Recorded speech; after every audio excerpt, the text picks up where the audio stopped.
How you been? How's the bub going? Congratulations. Thank you. Life is definitely changing. Mm. it, it is a constant flux, but all for the better. Yeah, Um, definitely. Yeah, yeah. yeah. Even Because though I I, hear him screaming right now. oh, you do. Yeah, it always gives you so much anxiety when you're like, you're going to do a podcast or you're going to do something by yourself, and you're just like, oh no, you feel guilty, don't you? There's so much guilt when it comes to leaving your partner to do it for a little bit. Thankfully, my partner is very, very supportive. Hmm. And, there's like, I'll take care of it because if she needs to do something, I'll take care of it. Yeah, So of that's course. the way we do it. I think the biggest guilt I've had thus far is, I've had to go to the bathroom and I was alone and I had to use the toilet and then I hear him start screaming and I'm like, oh my God, what do I do? Like Mm. it's like nature's calling. What am I supposed to do? Yeah. He In dealt with it in for a in minute. some ways, if they're nice and loud, they're there. They're all right. Just Yeah, uh, at just least they're hurry up and alive. you'll get there. Yeah. It's the nights, the first nights when they're quiet the whole night. You're like, oh God, they okay? Like that's We've been extremely fortunate because he sleeps in our room in a bassinet because mm, he's so young. And they say like don't move him till like 6 months old. But we pretty much put him down around 2 o'clock in the morning, and he sleeps until usually around 8 o'clock in the morning. mm. So we've been very fortunate that he's been Yes. giving us this good chunk of time overnight and been quiet. You get little gurgles here or there, but for the most part, very good. Yeah. Well, you're lucky. Um, our son is really good, and he's got into a great sleeping routine now. Not such a good night last night. I'm a little bit groggy Oh waking up. no, I'm sorry. Oh no, that's just that's how it is, isn't it? But yeah, there was some nights where I was like, all right, I guess we're up at 5. We're watching Wiggles at 5. This is what this is what's happening, but that's pretty rare. I think my son's actually still asleep now, and it's quarter to 10 in the morning, Oh which my this God. is very late for him. But he woke up in the middle of the night and took a little bit to get back to sleep. But yes, Yeah, he would take how's it he would affected like your gaming and your hobbies and things? um well it's definitely prevented me from playing as much as I would like to. I think the biggest effect for me was for the first 2 weeks, we had my in laws in to help when they were amazing help, but it affected my gaming because they were there in the living room where I game, and it's like, all right, well, they're watching TV, so I was being courteous Mm. to my guests. But no, otherwise, I've been able to finish a few games. Again, having a partner helps, and a supportive partner helps, but it's just sometimes it's like, all right, well, I would normally finish this tonight, but I'm gonna go to bed now and I'll finish it tomorrow because, or in the middle of the night, whenever whenever he decides to wake me up. So it's definitely cut my gaming into different size chunks than I'm used to, but I'm still doing it. I'm gonna keep going, and I'm trying to get certain games like I'm playing now, and or I played, and I'm like, ooh, you know what? This probably isn't a good game to play when he's a little older because of the language, and I'm like, I never Mm. thought to worry about that. Now it's something I have to worry about.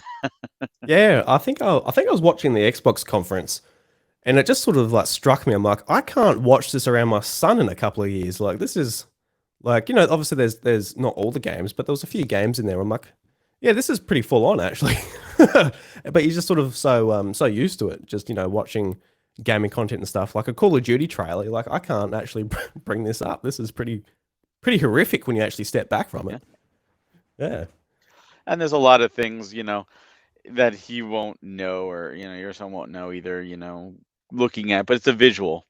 Mm, It's like guns shooting. Like that's something that they're going to be eventually exposed to. But do you want to expose them to that early? Like I was playing Final Fantasy 16 with him next to me, and there's a lot of f bombs in that game and a lot of mature things in that game, and I'm like, thank God you're like a week old because you have no idea what's going on. But if he was like 1.5, 2 years old watching, I'd be like, I can't play this in front of you because this is not the kind of message I want to expose you to this early. I want you colorful rainbows and fun and love, and everyone gets along. You don't need to see murder and death and curses left and right. yeah, no. Uh, sort of definitely appreciate the Switch in a more unique way, and just Nintendo in general. I feel like, sort of thinking about it as a father now, all of their games you can easily just bring up in front of your kids, and in most cases actually play with them as well when they're old enough. And I'm quite looking forward to Talking that. talking Nintendo, yes. Not talking Switch. I just finished Mystery Detective Files Raincode. Great Right. game, fantastic game. Mm. Switch exclusive. Definitely cannot play that in front of a kid with murder and death and solving crimes and sexual innuendos. It is definitely not a game that, I could be, and I love it. And I was a great time, but I'm like, if you were like a year older, I could not play this in front of you. So it's not just it's really more Nintendo, their family friendly style for the most part. I mean, games like Xenoblade, I'd be like hard pressed to play in front of him because there's a lot of maturity or themes there. Metroid, same thing. So, but the Switch, absolutely not. There's definitely mature games on that system. Mm. I feel a little bit more confident though than like giving him a PlayStation controller. There's a lot more sort of Oh family yeah, content on oh there. yeah. His first system's going to be a Switch. Like there's no doubt about it. Even with the Switch 2 rumored for next year, doesn't matter. He'll be fine with the Switch. There's 3,000 games, 4,000, whatever, almost 5,000 games total on that system. Like he's good. Yeah. I mean, yeah, they don't know any better. Give him a Super Nintendo. That's just go with that.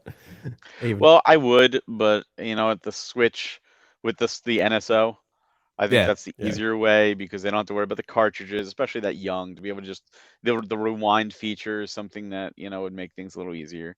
But that's how I'll probably be like, here, play these Super Nintendo classics and NES classics and try these Yeah. out. Even And even then I appreciate the rewind, so yeah, same. Especially as I get older, I'm like, I don't have that Mm, same time, and I played this game on the Super Nintendo. It was my only game for the last like a month or two, so I had to make it work. mm, Now it's like, no, I wanna beat this today because I got a game to play tomorrow. But no, what I'm looking forward to is having him experience those games that way, and then go, all right, now that you've experienced this, you want to see something cool and pull out the actual cartridge and go, this is how Daddy played it, you know, yeah. yeah, and the real thing, and It'll then be- see how that changes. I'm really interested in just like the whole aspect of like raising a kid and maybe wanting to, show them something that you enjoy. And I imagine like dad's maybe the generation before mine, where it was like a shoe in, you're gonna like fishing, you're gonna like cars and all that. I feel like we might be the same way, where it's of course I'll be into video games and that, but that they very well may not. And your amazing collection, your room of video games, it's just like, oh, that's dad's thing, and he's doing his own independent thing. You never know. When I grew up, my dad was a very big train collector, model trains, and Yeah, he yeah. had tons of them. And it was like, he grew up from the 40s, and that was his thing, and that's great. But like, I never got into it. And I remember him, sitting me down and bringing out the record player and playing Elvis because he was a big Elvis fan because of that era. Everyone was an Elvis fan, and I was like, this is good, but it's not what I want to listen to, and Mm, having him go, oh, classic movies, you got to watch Gone with the Wind and Casablanca and so many movies that I was just like, I'm not interested in these. I mean, certain ones like Star Wars, absolutely, I got into, but even Star Wars, the first time I saw Star Wars, it was kind of like okay, and then like as I got older, I rewatched it and I really got into it. But I feel like there are so many things my father and my mother tried to get me into that I just had no interest in, and I'm wondering the same thing with video games. Like, mm. I will say if my son does not like video games, I'm questioning the mailman because Yep. that can't be my kid. Yeah. Yes. Yeah. I think probably what's more realistic is they'll get to a certain age and they just want to play Fortnite or whatever the big game is. I think that'll be more or less the case. I think video Yeah, games are too sort of entrenched just in like pop culture now that I doubt that they'll probably never pick up a controller, but you never know. You'll just have to sort of I'm just going to keep open minded just as far as whether they're into ballet or some other video game, Roadblocks, for example. If Lucas gets Roblox. into Roadblocks, I've never played Roadblocks or watched more than 30 seconds of the game in my life. You So I've watched just, more than I have. yeah, well, Yeah, that's the that's been truth. That's generous. what when we went to the elementary school, for example, we all the kids, oh, you have a Nintendo. And you would sit around the playground and talk about, oh, did you find the sixth dungeon in Zelda, and where was it, and oh, did you beat this level in Mario, and oh, did you figure out what to do in Castlevania 2, and stuff like that. And we had that whole culture of exchanging information and figuring things out because there was no internet. Now with the internet and information at the touch of your fingertips, I feel like kids, and I could be wrong, but I feel like kids are gravitating towards one or two major things, and it's not like when we gravitated towards a system. We all Nintendo, and it was all different games we played. Now it's like everybody is on Minecraft, everyone's on Roblox, everyone's, you know, Yeah. and truthfully, whatever, I don't even know what the future is going to hold. In 5-10 years, who knows what the next big thing is going to be. Mm. Yeah, it's like how quickly Fortnite came around, just how they sort of changed it to be like the battle royale, and then it became the biggest thing overnight and all that. Like that's going to happen multiple times until our kids are old enough to hold a controller. Which yeah, it's going to be interesting too. Like we might be into those games. We might really like them. Yeah, there's other ones too, like Fall Guys is pretty big. Among Us, there's a Yeah, lot of these type of games that seem to capture. And Fortnite's always interesting because the battle royale was an afterthought. It was supposed to be a single player game, and they released the single player campaign, at least the first part of it, and then the battle royale just took over. So they're like, all right, we're canceling the single player, and the only way to play that is if you have the physical disc. yeah. No, it's fascinating just how quickly they reacted to it, and that's why they're the ones that can sort of carry the genre because they're able to make the content that not just real quick and just to just meet demand. Where even other places like EA with Apex Legends, they're doing the right thing. They're not overworking their workers, but they are just taking a bit more slow, and that sort of just they don't meet the demand quite as much. But yeah, it is sort of I interesting. I think with like Fortnite and Minecraft and all, it's collaborations, especially Fortnite. They have the concerts and they have movie trailers, and like Optimus Prime is in there now, and they've got so many of those, and I think that's what helps them stay relevant. It's the, oh, I got to come back, even though it's all cosmetic. It's, oh, I got to come back because my favorite character is going to be there. Like even my wife, who does not play Fortnite and doesn't really enjoy those type of games, created an account and went there because Ariana Grande did a music video or something, or a concert in there, and she just Yeah, wanted to be a part of that. I was like, that's how they get you. it's a free concert. Why not? Yeah, You just got to make a that was little man and walk over there in the world, and you're good. that's it. And I was like, who knows? I mean, I'm kind of scared to see I mean, gaming could even collapse for all we know. Gaming could be yesteryear. You know, we assume that it's going to keep going, but there's not much more it can go. Like the PS5 graphics to the PS4 graphics, or the Xbox Series X to the Xbox One X, like they're not that much better. They're really not. And maybe they're all 120 frames, 240 frames a second, whatever. You After a certain point, you don't notice it. And oh, this is 4K and this is 8K. You really notice the difference versus the difference between an NES and a Super Nintendo, or an NES and an N64, NES and a GameCube. You could really see a difference there. I feel we're at that photorealism part, and I think we have been since we went HD. That, at least for me, I don't see much of a difference between like a PS4 version of a game and a PS5 version of a game. They virtually look the same to me. Yeah, and it was definitely an eye-opening experience with Tears of the Kingdom, just with what Nintendo did with the Switch. Yeah. And I remember listening to a podcast where they were saying like they that basically brand new gameplay possibilities couldn't be done on Switch. Like it could all be done on Switch, and just the fact that these next generation consoles doesn't really bring that much more to the table except for stability and beautiful graphics, which are awesome. I appreciate those things very much, and I would like to see them in a Nintendo console. But Breath of the Wild, oh sorry, Tears of the Kingdom really showed that so many new things could be done on the Switch, and even things that use a lot of sort of processing power and stuff, like the bridge sort of being able to be manipulated and brought over, and Ultra Hand, and everything that that game does. It sort of really opened my mind. Like we just need maybe a bit more expertise as far as just maybe the actual unique platforms go, rather than just spreading across all platforms and sort of deciding, well, they all sort of run on the same architecture and they're all the same. Like a bit of unique sort of game design between each one might actually be a little bit more interesting. But obviously, from Oh, a absolutely. financial point of view, I completely understand why it is how it is. But yeah, no, it I sort of mean, opened my eyes a little bit to that.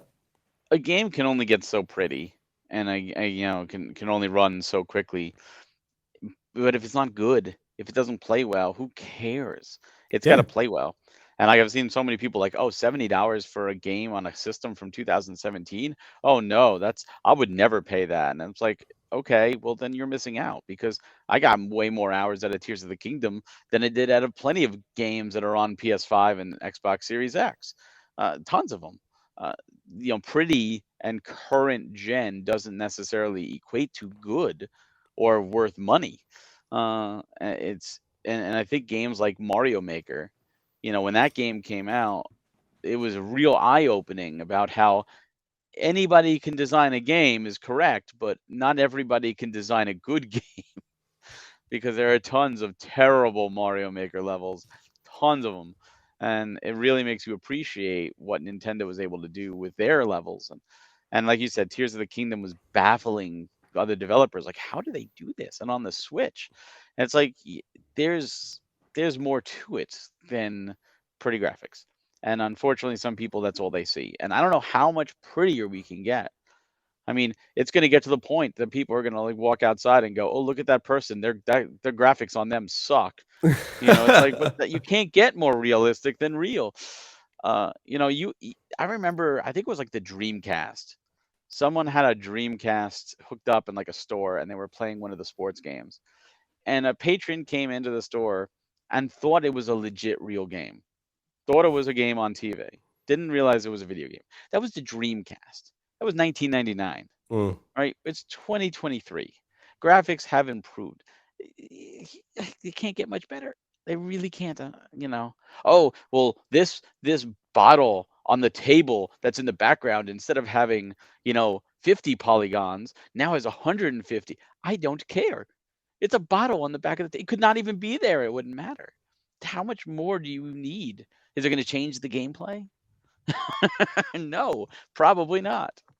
Yeah, I remember talking about the EA Sports games on Xbox 360, and my mum did the exact same thing coming in and thinking like, "Is this a real game?" Like, why are you watching? You don't usually watch soccer. It's not on this time of the day usually. I'm like, "Oh no, no, I'm controlling it. That's me running around." So the little cursor, like that was sort of the only way you could sort of tell was like the triangle above their head, and I feel like we're a lot more sort of picky these days. A lot people are so picky, like, "Oh, look, it's 30 frames instead of 60." Yes. And in some ways, it's like, well, maybe for the particular game, it would be better running at 60, et cetera, et cetera. But just at least give it a go. Make sure that it doesn't put you off too much. It's all about the spreadsheets for a lot of people. And I I yeah. wouldn't use the word picky, although I do agree with that. I would use the word Mm. spoiled Yeah, okay. Yeah. Yep. because I agree. I've seen people say, "Oh, well, this Starfield, big thing right now, like, oh, it's only 30 frames per second." I'm one of those people that I can't tell difference between frames per second. I really can't. If you give me a 30 frames per second game or 60, it doesn't bother me. Now, some people like to put side by side. Like, look at this graphics versus this, or this frame rate versus this. And that is a tactic used when you go to a retail store to buy a new TV. You see all those TVs next to each other. This one looks prettier than this one, or this one's brighter than this one. And here's the truth of the matter: doesn't matter which one you take. When you're at home, they're all going to look fantastic because you have nothing right next to it to compare it to. Mm. So if you're looking at a 30 frames per second and 60 frames per second of the same game right next to each other, you'll probably say, "Oh, I can see a difference in the 60 frames to the 30." But if you only have the 30 and you never saw the 60 and that's it, you probably, and I'm not saying everybody, I'm sure somebody's going to be like, "Well, actually, and that's great for you." But in reality, you're probably not even going to notice. You're probably just going to enjoy the game. Yeah, 100%. Because you get home your 4K HDR TV, like, probably it's not going to be too bad. It's probably not going to be too bad. Same with the games. I the only probably instance I do prefer, like really prefer 60 is like a first person game because otherwise it actually gives me a bit of motion sickness. So that's probably the instance where it's like, okay, I probably would prefer that because with a Destiny, I think I played Destiny 2 on PlayStation 4.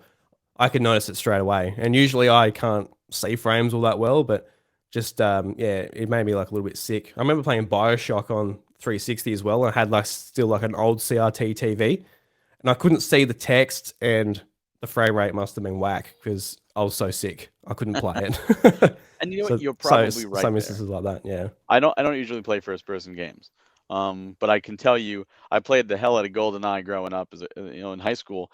But if I tried to play GoldenEye right now, I'd be throwing up because the frame rate in that game is terrible. But no one cared. It was fun. We all just played the game. We didn't care about the frame rate. But now it's like, well, it's this is not good. It needs to be so and so. And you know, and one great example, noticeable, very noticeable in the N64 era was I don't know if you're familiar with the series, the Extreme G series. It was from Acclaim. Yeah, I'd never played them, but yeah. Okay, fast racing games. I love them. And Extreme G1 came out and it was phenomenal. And Extreme G2 came out also on the 64 and it was a great game, except it had one caveat because they tried to go bigger with the graphics and all that. The speed took a hit. So it's a really interesting experience. If you play Extreme G2 just on its own, you pop it in, you will probably have a great time. If you stop playing it, put in Extreme G1 and play a race or two, and then immediately go back to Extreme G2, it feels like you're going through molasses. For a fast racing game, the difference is so vast. But when you're playing something isolated, just Extreme G2, you don't realize it as much as when you're seeing them side by side or experiencing them one after the other. And it's so uncanny. And I think that's where some people may get that. They may go from a 60 frames per second game and immediately go to a 30 frames, like, oh, and see that difference. But if you never have that, if you're just going from a 30 to a 30 or you're just experiencing it, I don't think you're going to notice much. I don't think it's going to be the game breaker. And if it is, you know what I say? There's like a 10,000 games released a year or whatever. Find Yeah. something else to play. Or there's only 1,000 games released a year. There's Mm. plenty to play. You're not going to play if no more games came out right now, and this is it. Games are dead. You cannot play every game out there in existence before you die. You just Not can't. even close. Not even close. Mm. So there's plenty to do. Whatever genre, there's plenty of games. Yeah, so if you're going to take anything away from this conversation, just don't play anything that's really technically good. Just play all the stuff that's maybe a little bit old, and you won't even notice it. You won't even notice Just it. just play what you like.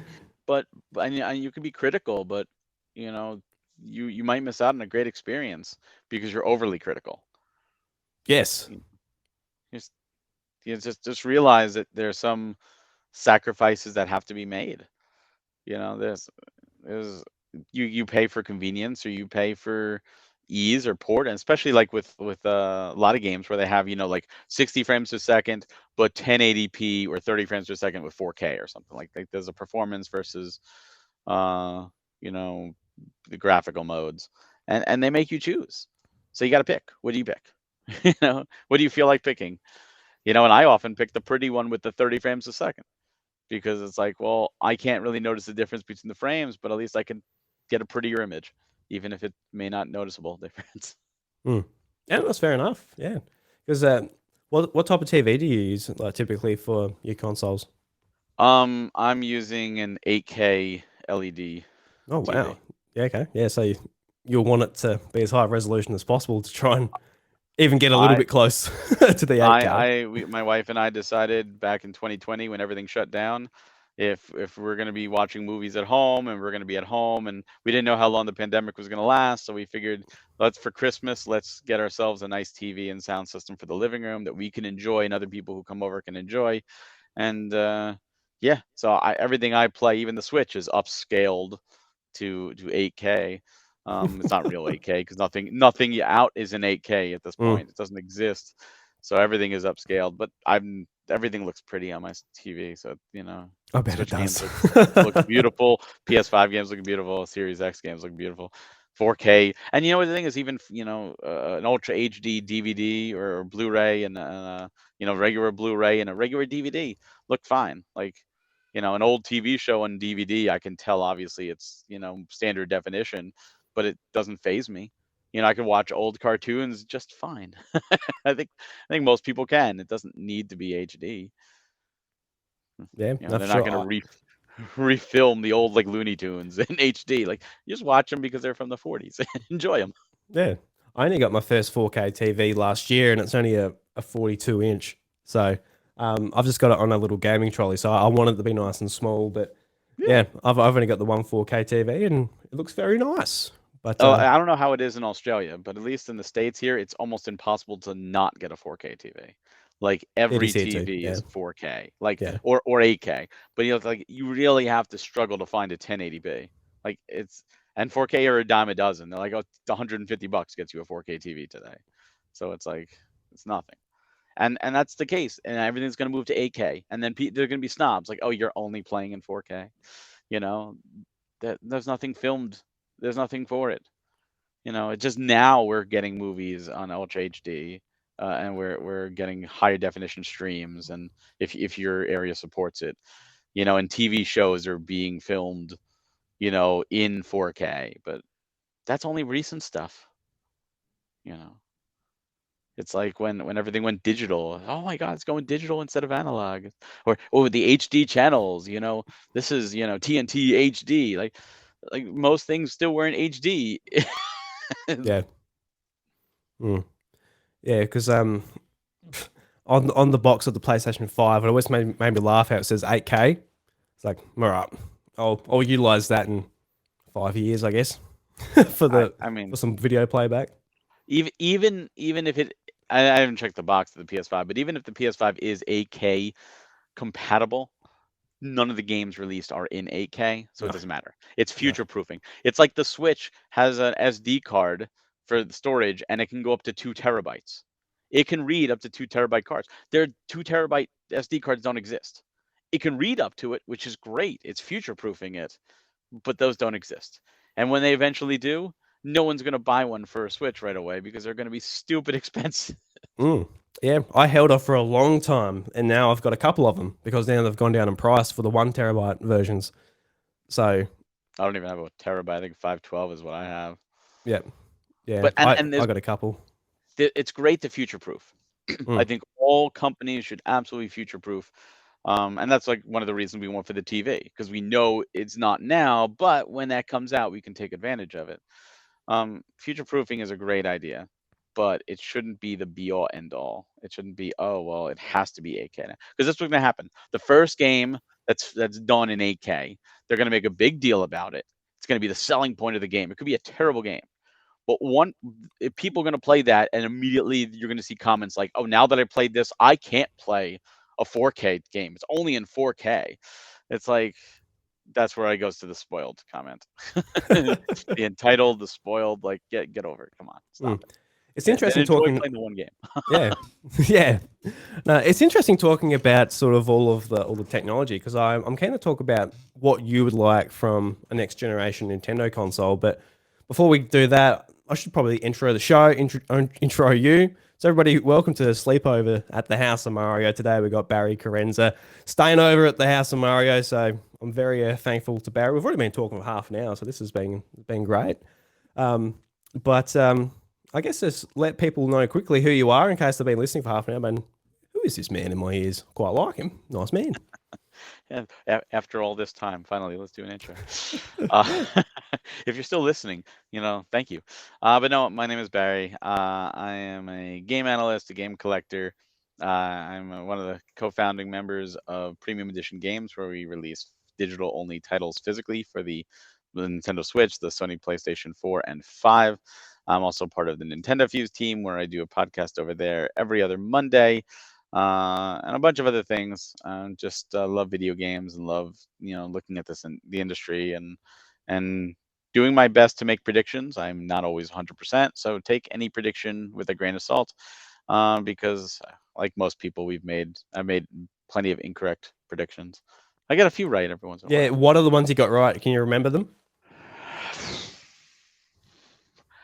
Um, Not offhand. I can remember the ones I get wrong because Mm, I felt they were stupid. Like I thought when the PS4 came out, I was like, oh, Sony's going to be smart and they're going to bundle they're going to make a bundle with the PS4 and Vita. They're going to do $100 bonus bundle where it's the PS4 is the standard price, and with 100 hours more, get a Vita that's going to get people Vita install base up there. They're going to push the remote play, and they didn't do it, and they let the Vita die. I'm like, that was stupid. Like, you should have done that. Push it. You're going to push that connectivity. That was one of Mm. my biggest ones that I got wrong, and I wish I was right, because I thought that could have saved the Vita. That really could have changed things. Get that install base up. Yeah, the But Vita was amazing. I love the Vita so much. yeah, I carried it around with me all the time, just like my 3DS. And just after the launch, which probably had like the best launch lineup ever. Like, I had an amazing launch lineup. I actually really loved it. But they Vita, never, really? yeah, they had a bunch of stuff. I didn't I thought buy a heap of stuff though. I didn't, especially since the Vita was so expensive. Like, I thought don't the you Vita think the launch Vita's launch lineup was pretty good? it was decent at best. I think Wipeout was probably the best game they had there at Yeah, launch. had Wipeout, Uncharted, Super Stardust, Ultra. Super Stardust was pretty good. Uncharted was a tech demo. Oh yeah, Uncharted would have been yeah, better definitely. if you didn't have to swipe. If you could have used just button configuration, And but they're hold like, it oh up no, to the you have to. sun and yeah, a bunch of Yeah, stuff. Yeah, yeah, it was a tech definitely. demo. It was a good game. Don't get me wrong, but it was still a tech demo. I think it was a good launch lineup. It wasn't the best, in my opinion. If they thought it was the best, there's nothing wrong with that. The Vita died because Sony let it die. That was simple. Sony is like Google. They release things and then they let them die. How many things have they released? The PS2 iToy, remember that? That died. The PS3 Vision camera, that died. The PS3 Move, that died. PSVR, they're pretty much just letting coast at this point. The VR2, they've only put out one first party game, which was Horizon. They didn't even release it physically, and I don't even know if there's going to be another first party game for the VR2. They just might let it coast. Mm. The Vita, of course, um, the PSP Go was a disaster. They've done so many of these systems or these add-ons that they've just been like, oh, here it is. Oh, we're not going to support it anymore. Thanks for buying in. And I think 100% agree. Yep. I think that's Yeah. where, like, you could say whatever you want about the Wii U, right? The Wii U was a failed system. We all can agree there, and terrible marketing was part of the reason. But Nintendo never gave up on that system. Nintendo constantly released some great games on that system. They did, and all through a whole life. The Vita had a year and a half of Sony support, maybe two, and then they cut it. They killed it. You know, where's the support? Mm. I think it was because from what I heard, it was pretty much that there's a vulnerability in the PlayStation Network through Vita, and I said, look, we've got to. They just wanted to silently die, so that doesn't become a bigger problem for them. But that's not our problem. We bought it, and it was a good system, and we wanted games for it. So I don't know. Anyone else find the irony on that? Because the Vita means life. That's what they kept talking about. Yeah, yeah. Vita means life, and then a year and a half later, it's like Vita means death. We've Vita's changed Vita's not, the Latin Vita's language. dead. We're not even going to talk about the Vita at this point. Um, you know, that's Sony. I mean, Sony is not always the best. And I think, again, I think if they bundled it with the PS4 during that big hype, especially after the whole debacle with the Xbox One and the always on DRM, and here's how to share PS4 games, like, Sony was riding high with the PS4 launch, and they could have easily used that to propel the Vita. And now look, Sony's coming out with the Q. Oh, how good is the Q? Oh, the PlayStation TV, also the Vita TV, that died instantly. The Q is pretty much dead on arrival. I'm sorry, it is not needed. You can do that stuff with the phone already if you really want. You could have done it with a Vita, but the Q it's stupid. It's so stupid. Like, no, who's asking for that? Like, it's Sony copying Nintendo with the Wii U, and they didn't learn that the Wii U failed. So we're I gonna make a I worse Wii U. I think it would be cool if it actually works as well as the Wii U gamepad did. Like, if it works like your phone does, where it's like the latency is what it is, then I'm like, all right, I can't play on this. But if it worked like the Wii U gamepad, where you turn it on and everything just comes up and there's not much latency at all, I'll be interested. But I Yeah, but don't you think it's need to gonna have be your like that. system on. It doesn't Yeah, need yeah, it streams. It doesn't. yeah. Of It's not course. native. Yeah, but I'll find that kind of useful in some ways because if I'm playing just like in the lounge room, I I feel like playing a handheld, I wouldn't actually mind it. But when it comes down to the price, the cost, how it actually works, that's when it's like, all right, this probably won't line up with You, what I'm you know what after. you would probably be better off doing is probably spending that money on another PS5 and putting it in that other room. Yeah. Well, I have Because done that. I have actually done that. so So then it's even less of a use for you. But yeah, taking it out, I mean, the whole idea of a portable system is to be able to take it out of the house and enjoy it. And I think the Q is dead on arrival. yeah. I think the Well, Q. I do have Uh, one of these. I got an Asus ROG Ally. Got one of them. Um, I'm quite enjoying that. So I that's probably have enough handhelds to keep me entertained if I exactly. ever leave. And, and Yes. and what's the competition for the Q? You've got the Switch and you've got the Steam Deck are the two main competition for the Q. They both run games natively. They both have incredible libraries. Who is the Q? And they're both comfortable. Who's the Q for? Who is the Q? Like the diehard PlayStation fan that's going to buy everything the PlayStation, and that's it. And then they're going to discontinue it, and it's going to be gone. It's not going to make any footnote. I mean, there's rumors already about a PS5 Pro, and they're going to be like, oh, well, the Q doesn't work with the 5 Pro or whatever. It overheats, and I mean, the PS5 already gets pretty damn hot. Final Fantasy 16 was actually turning off systems because they overheated. So let's do that. Let's have the system streaming Final Fantasy 16 or another game like that, overheating in your living room while you're out, you're having coffee at a cafe, playing on the queue because you're streaming it. Thankfully, if you're in an area with Wi-Fi, that's yeah. Yeah. I don't see it. I could be wrong. I could be 100% wrong. The queue could be the next Messiah. It could be 200 million copies sold. I don't see that happening. No, I probably would not. bet money that that doesn't happen. But I think Sony had an opportunity with the Q to come out and say we're getting back into the handheld. We're going to make a portable PS5. We're going to make it so that you can download like the Steam Deck and play native digital games. That maybe you have a disc drive in the back because the screen's big enough that you can put a disc behind it and you can play your physical games. And really just go to town and just make it a portable PS5. And I think that would have been a game changer. I think that really would have been a game changer, but they didn't. They fumbled it, in my opinion. Yeah, like you think about what they've done with PSVR 2, and they're not, it's doing its thing. I've got one. I'm having fun with it. But like you said, there's only Horizon, and Horizon, I didn't pick up that game. It didn't look that interesting to me personally I on did. PSVR 2. You did? Awesome. Yeah, I did. I played a bit until I got motion sick. It's a lot of Mm, climbing. It's a yeah. lot of just like it's cool the first time you do it, like wow, this is really neat. And then when you do it like the 50th time and you're like, this mountain is like right in my face. Like really, if I'm climbing, I'm gonna be at least a little back. But no, like it's like right in your face. I'm like, okay, Yeah, I'm yeah. done. It looks beautiful. It is an absolute great tech demo, but again, no physical. And it's like the fact that you didn't even decide to print this on disc, even if you made it as only for the pack-in version with the system, it shows a lack of confidence that you don't even have that as an option. Yeah, no, I agree. Just like, so you got your PSVR 2, and then you've got the Cube. So these are accessories for PlayStation 5, and that's their main business model. And they got all this stuff, all the headphones, everything. Like they're really going to town with the accessories.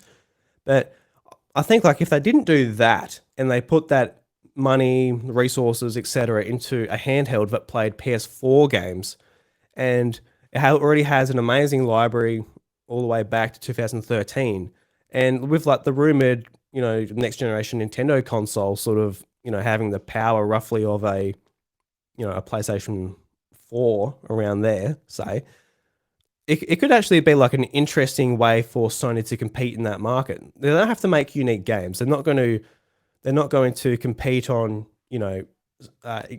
exclusives on a portable system when they're so focused on the PlayStation 5. That's their main revenue sort of stream from that console.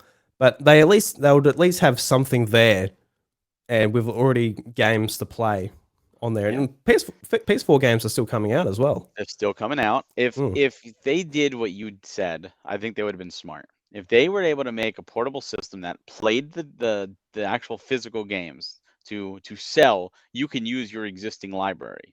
yeah. In addition to digital, PS4 games have the power of even the PS4 Pro. So like PS4 Pro games, you can have that enhancement.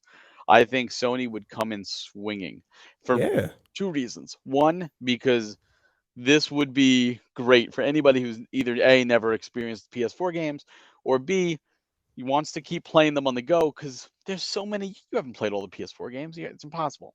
So that would be number one. Number two, it would artificially extend the life of the PS4, thus extending the ability to keep selling actual PS4s. Because if you remember, the number one console that is sold over time, you know what it is, right? The number one leader. Yeah. What is it? What's the PlayStation number? 2. Yeah. PlayStation 2. You're 100% right. Now, one of the reasons the PS2 sold really well was the whole DVD in the beginning, but that doesn't give you longevity. That helps you in the beginning. What really made the PS2 lead to the end was not the PS3's failing, was not any other console except the PSP and the Wii. The PSP and the Wii actually made the PS2 sell the most. And the reason that is because whenever developing a game for the 360 or the PS3, it was easy. Those systems were very similar to each other. Yes, the PS3 had the problems of its own, but still very easy. But then they wanted to get on the Wii because the Wii was leading the pack, but the Wii was less powerful. And how do you justify making a Wii version of your game? Well, by also releasing it on the PS2 and the PSP. And that allowed games like Sonic Unleashed, Star Wars Force Unleashed, games like that to hit the PS2 to keep those people that haven't upgraded, buying PS2s and keeping them on store shelves because games are coming out. Same with the PSP because they started taking PSP games like Ratchet and Clank and Jack and Daxter, and bringing them over to the PS2 because the PSP was kind of just a portable PS2 anyway. So it's because of that. So they could have done that with a PS4 portable and then use that to say, hey, keep bringing out PS4 games. You can play them on this new portable, or you can play them on your PS4, or you can play them on your PS5 if your PS5 has a disc. Um, that easy. Just keep going. Yeah. And I think your idea is genius. And I think the fact that Sony didn't do that says they don't really care. They're just looking for the next quick thing. They're trying to get out there to get the diehards to sell 500,000 to a million copies of whatever it is, and back out and Yeah. make a quick profit.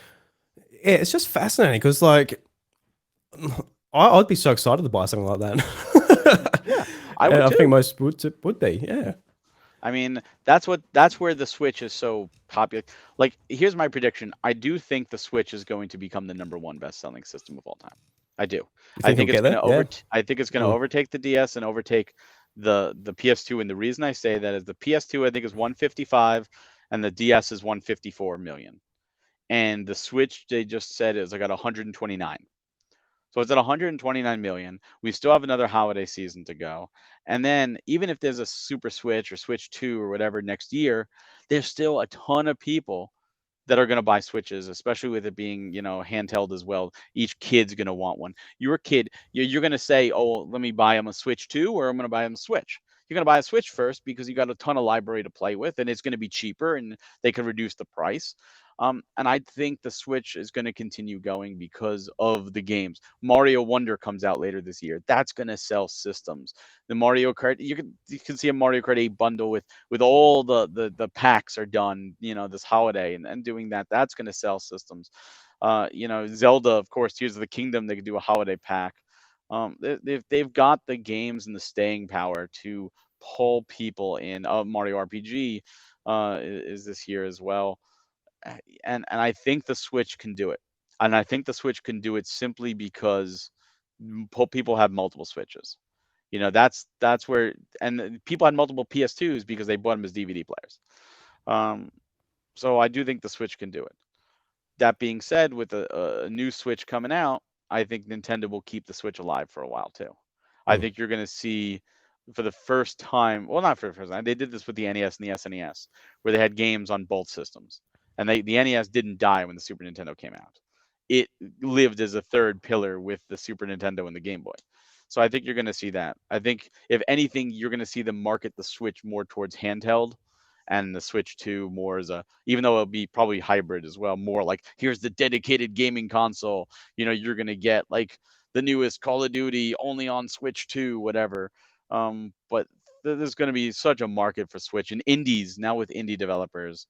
There's going to be so many indie games coming out for the Switch. I mean, there were games coming out for the Wii U as of earlier this year, and the Yeah. 3DS. So there's definitely going to be that's my prediction, and it Mm. could fall short. It's number 3 now, and it's it's can't go lower than 3. I don't think anything's going to top it anytime soon, and I do not think the Switch 2 is going to either. I think the Switch 2 is going to underperform. Um, I think it's going to be the same problem that the 3DS had and the PS3 had, where they Mm. underperformed as a follow up. And the reason is you need to get people to buy a Switch 2. You need that killer app. And the one of the things that Sony didn't do with the PlayStation 5 is give it a killer app. 99% of, or 95% say of the games they put out were on both systems. Ratchet and Clank was the only one originally, I believe, and the Astro's Playroom. Um, Yeah. but everything else. Oh, and Demon Souls. Sorry, Demon Souls as well. Mm. Everything else. God of War, Ragnarok was on both systems. Horizon Forbidden West was on both systems. All the big titles they pushed out were on both systems. So it's like they did that to keep the PS4 alive, but it also didn't entice people to jump into a PS5. Just yeah, PS4 is alive anyway. And why should you go spend $500 in a system if you don't play a lot of games and you're looking forward to God of War Ragnarok and you can play that on your PS4? Why spend $500 more when you don't have to? So I think Nintendo's offerings are going to be on both for a little bit. And I think that's going to be the people who buy Switch 2 are people like us, the diehards. We're going to absolutely go there. But for everybody else, they're going to be fine with the Switch. There's 4,500, 5,000 games, whatever total between physical and digital on the Switch already. You'll have plenty to play. Yeah. I think I could play Switch for the next, I don't know, 20 years. Maybe not 20 years, it's probably stretching it a little bit, but I've got plenty to play for years and years to come, even when the next generation console comes Oh, out. easily. But like what you say about it, taking over PS2, it's like it's still got a big sprint ahead of it, but it hasn't even had a price drop yet. It's still full 25. price. Yeah, 25 million. That's it. Yeah. It's not a big stretch. 25 million is not huge to beat it. And you're right. There's not only are there 3 SKUs, but PlayStation 2 had the Slim as well. But you're right. There's no price drop, and all they have to do is when the Switch 2 comes out, drop the Switch price, and you're going to see people who maybe I'll get a Switch 2, but I never had a Switch. You know what? At the Switch price drop, I'm going to buy the Switch, and they're going to buy in. And the kids, I've got a family, and now that it's cheaper, I could afford to get each of them a Switch. I mean, they know what they're doing. Yeah. I'll be so nervous if I was Nintendo. It's like you want to keep the Switch going, but you also want to just have that same success going forward for the next 6 years with a brand new system as well. So how do you introduce it? How do you is it something that's different enough to warrant people going, oh, look, I'm going to have to need that because the games won't work on Switch? Or, like you said, just have them across both, because I believe that the next 3D Mario game will be there at launch for the next generation console. But if that's spread across them, that's good for the sales of that game. That game's going to sell really well on Switch. But also, yeah, you do need that reason to be like, look, it's a no-brainer. I'm pre-ordering the Switch 2 because Mario looks awesome and it's doing this new thing. Hopefully, and Well, Mario's hat looks a bit more leathery than it did before. So wow, look at that, nice. Nin- Nintendo has one ace up its sleeve that it can use that the other parties can't use. And what that is, why did if you had a Game Boy Color, why did you buy a Game Boy Advance? If you had a Nintendo, why did you buy a Super Nintendo? There was a very good difference in the graphical power and what it can do. And we've already seen Switch games run weaker than their PS4, PS5 counterparts. Uh, so because the Switch is a lower powered system, the Switch 2 can easily just say, I'm 4K, and people will buy it. Mm. Because now you're going to get that portably. Now you're going to get those Nintendo IP in 4K. The other systems can't do that. The PS5 is going to be like, we have this many teraflops, and for the average person, they're going to be like, I have no idea what that is. I don't care. But if you said, well, this one's not 4K and this one is 4K, the term is so generally known now that it's a selling point, and you can sell it to the grandmas. You could sell it to the parents who don't play games. You could sell it to the people who don't have much of an idea and say, well, this one's not 4K and this one is, and go, okay, well, I need the 4K one. I can see the justification. That's all they have to do. It's going to be more powerful. It's going to be able to do they're not going to do another Wii where it's like, this is a GameCube, but with motion controls. They're going to have to make it more powerful. And they know that, and they've been working on it. I have Mm. a theory, and I could be wrong, but my theory is that the OLED was supposed to be 4K. The OLED was supposed to be a Switch 4K, Switch HD, the whole 9 yards. But because of the chip shortage in 2020 that's been ongoing, I think they've been buying chips, but they've been hoarding them. And I think they've been saving those chips for the successor of the Switch so that they can come out and be like, we have a larger library. And we have like in terms of consoles, like a ton, so everyone can get one at launch. And I think that's why the OLED Switch wasn't using 4K. I think they decided to bank on the successor. Mm. Just a theory. Could be Yeah, wrong. as frustrating as that was when the OLED got announced, it's like, oh, I would have liked it to actually have some other use rather than just a screen. I love the OLED model, like just for the Oh yeah. screen and how it feels. I think it's a great upgrade. But at the time, it was like, oh, it would have been nice. But that would have been just the absolute perfect just maneuver if that was the case, just to But just set them up for really well in the next couple of years. but here's the thing. If they made the OLED 4K, now the next console they can't use 4K as a selling point. And Yeah, how much better do you think the Switch would be selling? Like I said, it's no price drop and it hit over 129 million. Would it maybe have hit 130 million, 131 million at this point? Maybe, but I think it's worth banking on that at this point. Hindsight 2020. I think it's worth banking on this point to use that as a selling point for the next console. And mm, of course, Sony will be like, well, the PS5 can go up to 8K. Great, but there's no 8K games. But now you have how many games that could be ported to the Switch that are 4K? How many games, PS5, Series X games, can easily be ported to the Switch too? No problem. Boom. Instant library. Because everybody's porting things to the Switch, everybody's going to be porting things to the Super Switch or Switch 2 or whatever they call it. mm. Even Activision, who didn't do anything with the Switch outside of Skylanders at the very very launch, and I think a Crash game or two, flat out said, Bobby Cox said, like, oh yeah, this was a mistake. Like, we should have had Call of Duty on the Switch. We looked at it and said, this game is not going to sell. Let's not waste our time. And looking back, that was a huge huge mistake. They're not going to make that mistake again. They're going to go.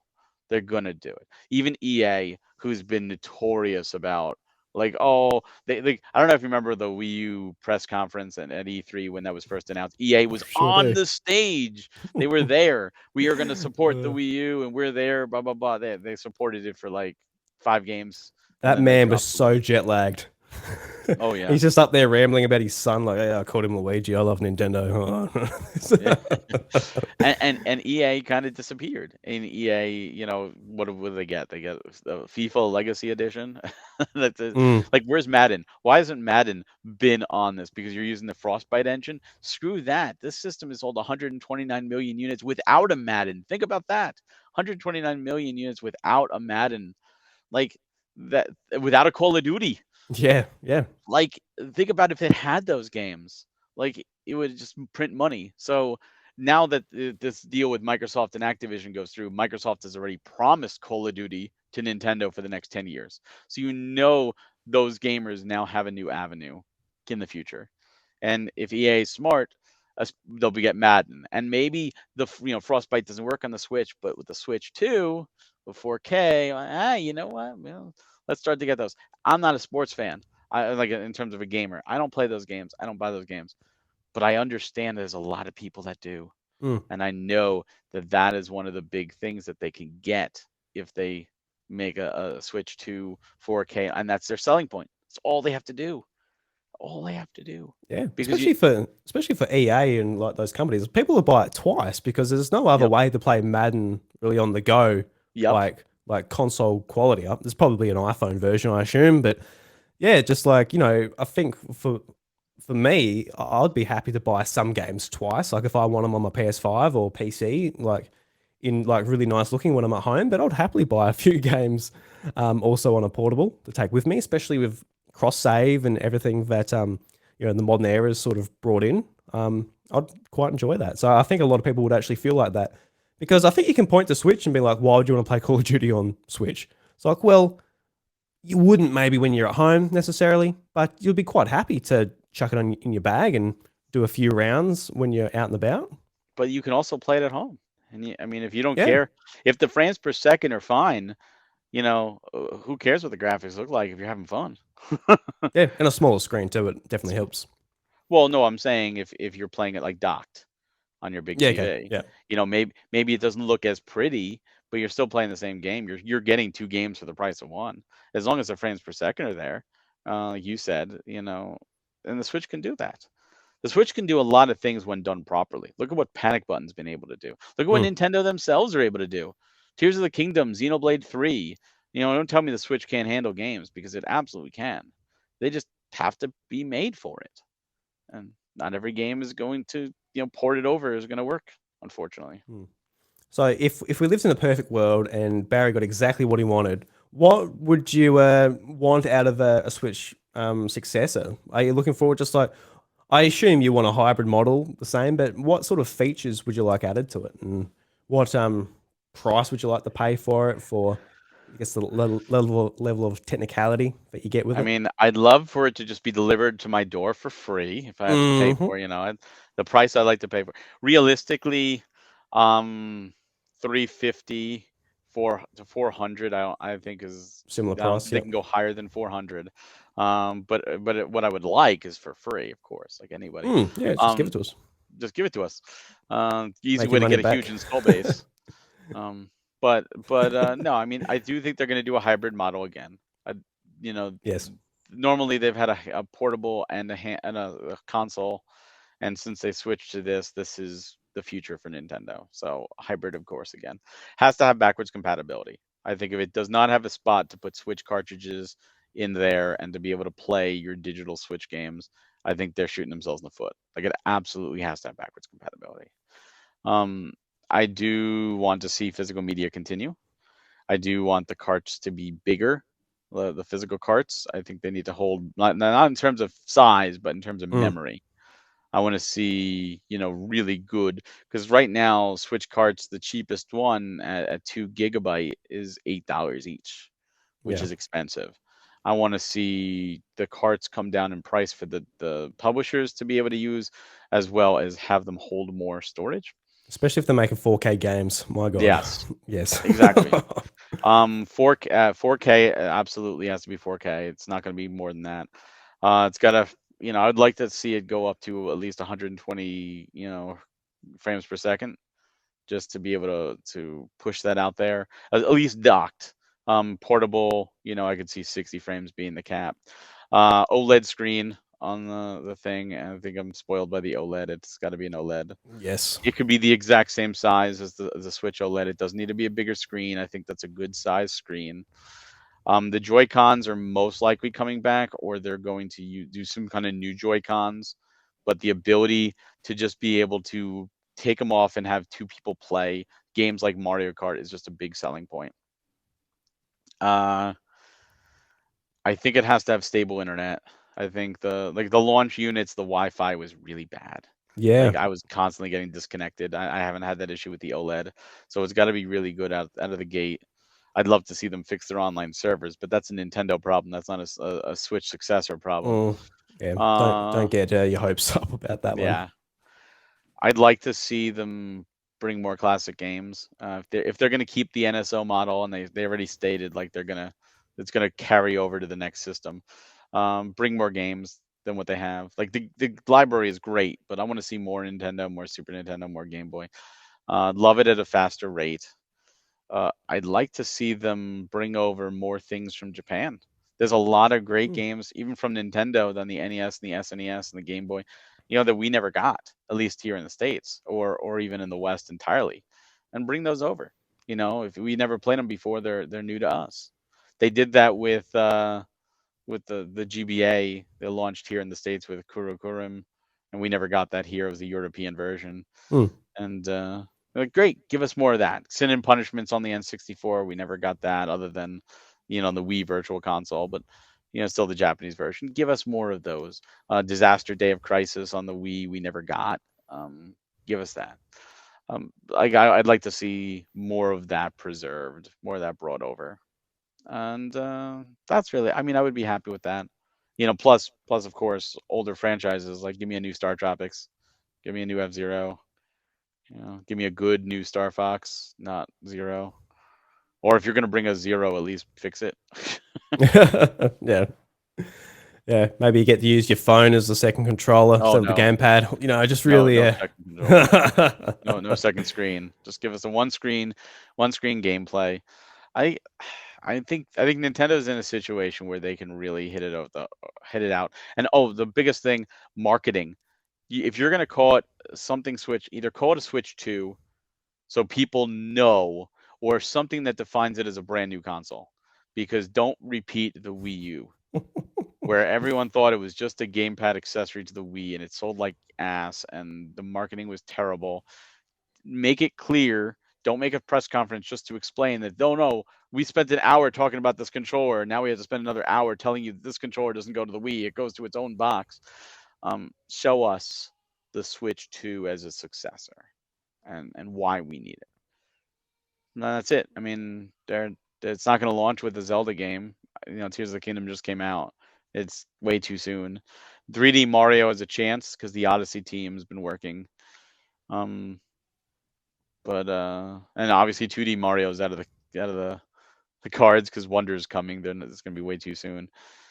But new Mario Kart, maybe Mario Kart 9. You know what I'd like to see? I'd like to see Mario Kart Tour come to it. I'd like to see a console version of Mario Kart Tour with every single course, every character, all unlocked. Just have that. There's more content in that game than any Mario Kart if they put it all there. That'd be great. You would never need a new game. It'd be so many courses. Do things like that. Bring games that they kill, like Dr. Mario, the mobile version. Like that's dead. You can't play it now, even the single player stuff. Bring that. It's a game made. Bring it onto the new Switch. Use it as a launch title. No cost, or just pay one thing, is no microtransactions.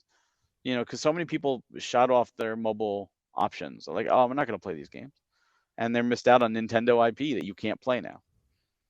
Give me Dragalia's Lost, single player on there. Be great. Yeah, my friend Bryce has been just so disappointed when that game shut down Oh, same. because I yeah, cried. yeah, he spent a lot of money, a lot of time into it, Yep. and very Every day I frustrating. Yeah, played yeah, because for that could be a two and very a half years. unique sort of gameplay opportunity to be on Switch as well from Nintendo, Yeah. being like completely different to any of their other IP.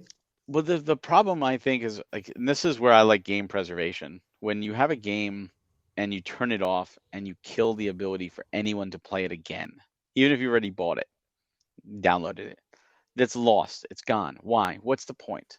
Why? You already existed. It cost zero manpower. Just make it single player. Make it so all microtransactions are off, and let people at least play it. Make them buy it.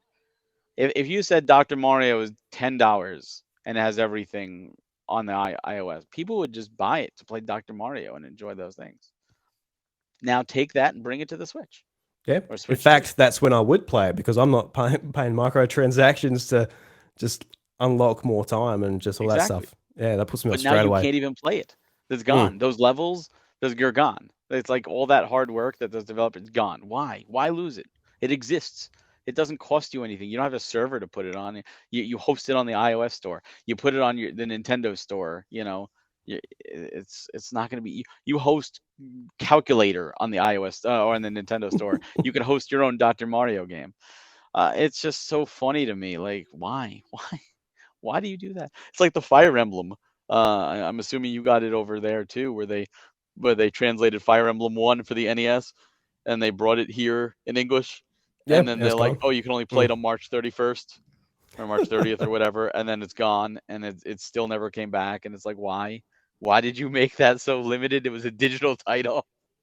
Yeah, very frustrating. Same with the Mario 3D All Stars as Yeah, well. but at least that got a physical release. You can buy it right Yeah, at now. least, yeah. The Fire Emblem got a physical release because Mm. it was a big collector's edition with a code in box that's now useless. So you can't. You can't go to Nintendo and here's $1 billion and you can't buy that game. Like that's the thing that's ridiculous. At least 3D All Stars and 3D All Stars sold like 8 million physical units. By the way, that game is not rare. You can buy that Yeah, game, no problem. It's stupid. Don't get me wrong that it's no longer in digital, but at least you have an avenue to play those. That whole thing was dumb. At least Mario 35, I understood there was a server. The other stuff didn't have a server. I'm sorry, that was stupid. yeah. I don't know. It's especially frustrating because, like, finally Sunshine has a way to legitimately buy it. And now, like, I'm sure some stores still have stock. I'm sure Yeah, Amazon still has stock, for example. But it won't be too much longer until it's like you're getting that second hand, and Nintendo's not getting money from that. Just at least give people yeah, the ability to buy Sunshine, where they have to go and get a second hand copy, or even like Mario 64. That there's ways to obviously get that through Switch Online. But yeah, and that's what frustrates me. It's just like the GameCube library, especially. It's just a lot of the games just you cannot get unless you go and get a physical copy on GameCube. And they finally do it for one of the biggest games on the platform. And so, well, it's limited. A little bit frustrating, but in some ways it worked because I bought it twice. So part of the problem. I bought it well physical. I bought it twice, thinking like, oh, this is gonna be worth money, and I opened mine and played, and then when I realized like, oh no, this was stupid. I wound up gifting my other copy to my brother for Christmas. I'm like, here you go. Like this is like I'm not in it for the. I was just thought like, oh, maybe it's like super limited, and then I'm like, oh no, there it's limited till this time. Every game is limited. No game is printed forever.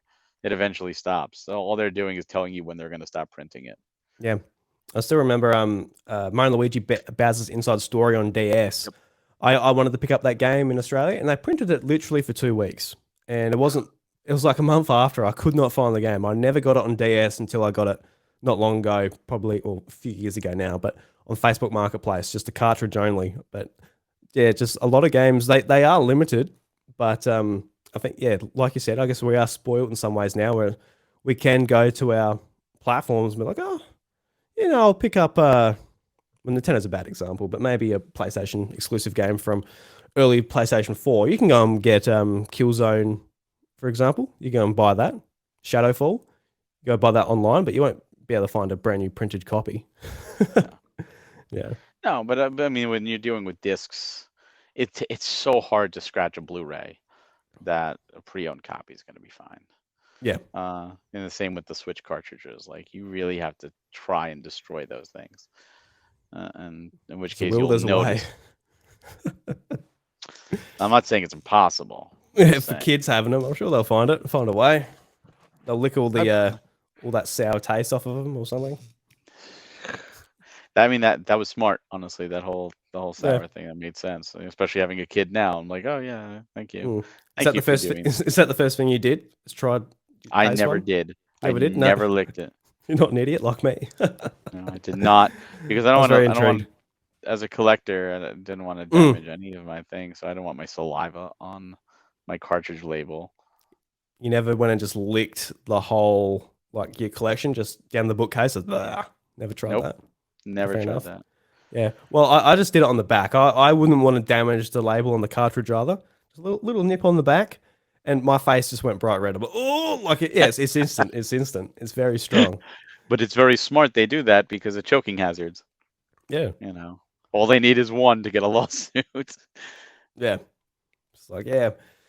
Well, I didn't know the Legend of Zelda Tears of the Kingdom wasn't meant to go in my 4-year-old. Bloody. Oh dear. No, I'm very, very excited about next year because we probably will hear about it or, get the opportunity to spend our money on a brand new Nintendo console. So very much looking forward to that. Oh yeah. It's going to be a lot of fun, just across like, both Nintendo content creators. It's gonna be a lot of fun just covering it and waiting for it to come out, and hopefully we've got some games to really get behind and get excited for it as well. Because it's been a few years where it's just like, rumors were getting out of control, and I think a lot of us were just like, look, when we see it in front of us, that's when we'll get excited, and that's where I personally am. But the last week, basically, with the report that next Nintendo console is coming next year, it's like, well, I think we all sort of could Predicted it. predict that. I don't think you have to be a genius to sort of work that one out, but it is Nintendo. They could be like, look, we're really going to milk this thing. Like it's still going well. They could have another year's worth of games. They You could. never know. I mean, look at us. What, last month was it? Like, oh no, it was June. It was, yeah. So it was in June, before the Nintendo Direct in June. All we knew about the second half of this year was Pikmin 4. That was it. We knew Pikmin 4 was coming in July, and that was it. And we're like, what do they have this holiday? They've got nothing. And then they came up with the Direct, and they're like, here's Mario RPG, and here's Mario Wonder, and here's all these games that they just start throwing out there, and we're like, wait, hold on, wait, what? That's coming, that's coming. Oh my God, the back end of this year is looking really good.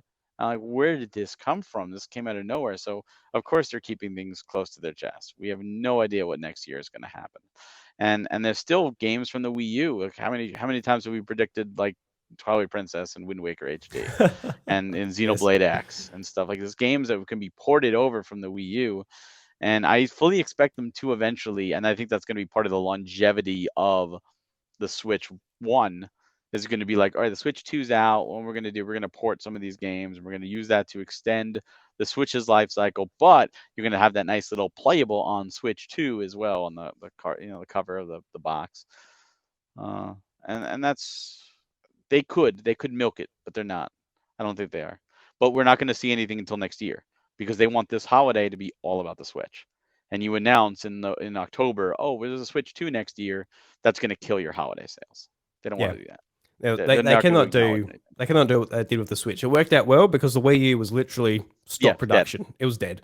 It's dead. Because it would be really like how would you go if you're the marketing team? You would feel a little bit guilty, be like, all right, we're really pushing Switch, but we are going to like just completely like change gears come July. Well, not even July, even earlier than that, February. We're going to just really start marketing this next thing. It's like you really can't now.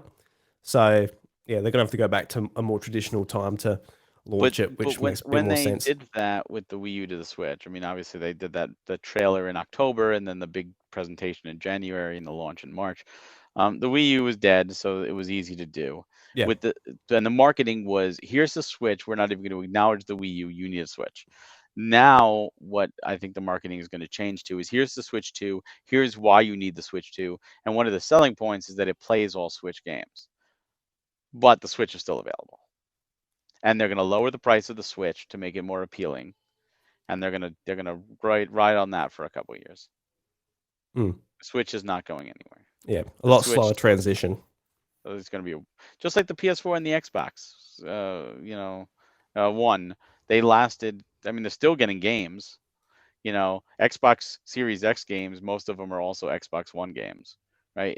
They're the same game in the box. You're gonna, when you put in a PS5 download code or PS4 you get both games. If it's on both systems, one download code gives you both versions of the game. Mm. So it's like, it's still going on. They're still producing PS4s. They're still producing Xbox Ones, as far as I'm aware. The games are still coming out. It's going to be the same with the Switch, especially even more so with the Switch because of the portable nature. You have two kids. It's easier to get them each a Switch as opposed to getting them each a PlayStation. You're gonna get one PlayStation that they share, but you can get them each two Switches. A Switch each. So I think especially for the Switch, it's going to keep going. Yeah, because with the PlayStation, you got to make sure that they have two TVs and yeah, just two cabinets to put the TVs on. Like, yeah, you got to double pretty much the whole setup rather than just this little bit of plastic. There you go, Jim. A bit of peace and quiet. Oh, Yeah, exactly. And sink to and the even if couch. even if they only have one TV, the dock is universal. So all you need is the one dock on the TV, and either Switch can be in it, and they can still play them portably. So, and then you could say, oh, with that extra dock, let's put it in the family room, and then you could play there, and whatever you want to do. It's just, they're in a really good position to go forward. But what's coming out next year? We really don't know much. We know there's a Luigi's Mansion 2 is coming. We know there's a Peach game coming. We know Metroid Prime 4 is supposedly still coming. And that's it. Everything else is speculation. Like, it's safe to assume a new 3D Mario. It's safe to assume a new Zelda, but we just don't know. Exciting times. Can't wait. Can't wait to see what they got cooking. That's what I like about Nintendo is when they announce something, like even at a direct, it's only out a couple months later. It's with some exceptions like Metroid Prime 4. A lot of times like Sony will or Microsoft will announce something and then that gets pushed, you know, back much farther, and it's like, oh yeah, you announced this, but I gotta wait a year and a half before I can play it. I'd rather not know about it for a year and 3 months, and then only have a 3 month wait of hype that I need to worry about. Yeah, absolutely. So what have you been playing lately? As far as video games, I've been in a bit of a dry spot after Tears of the Kingdom. To be honest with you, I've Really? been sort of, yeah, I don't know. I've been had some other things going on and been a little bit sick here and there. So I've just been sort of watching TV and stuff. But what have you been playing since Tears of the Kingdom? Because I dare say that took a fair bit of your time as well. That did. I played Street Fighter 6. I played Diablo 4. I played Final Fantasy 16. I played a game called Harmony Fall of Reverie. I played Legend of Heroes Trails into Reverie. I just finished Mystery Case Files Rain Code. Currently I'm playing Sword and Fairy 7. And played a couple others. I played a little After Image. I went back and did Star Ocean, the first one, the very first Star Ocean game. I think there was one other game I played, but I can't remember what it was off the top of my head. But yeah, it's I've been pretty busy with games. Yeah, yeah, been busy for sure. Because I've It's been a good year. It's been a good year. I've been an amazing year. I was doing really well at keeping up until the last couple of months. I need to get back on the train a little bit. Even this week, I've been like, oh, I need to play something, but I just started posting the podcast again, and that's been taking a bit of my time, sort of getting Of back course. into that. But been really meaning to pick up Final Fantasy 16. I've got it. I installed it, but that's as far as I sort of got. But I can't wait to play that. Even like Pikmin It's 4, I still haven't at the time of recording this, still haven't started that up yet either. So I got a bunch of stuff yeah. to get into. It's a little bit daunting in That's some ways when you get behind. Like, oh God, where do I where do I start again? but Baldur's Gate 3 just dropped. I got again the PS5 version, so I got to wait till next month. Yeah, But no, you know what it is. It's just so many good games. It's been a real banner year, just a really really amazing year for games. And the nice thing is, even if you're a little behind, it just means you have no drought. You just go one game to another, and it depends on how you play. If you want to platinum your games or not. Like, I don't platinum games.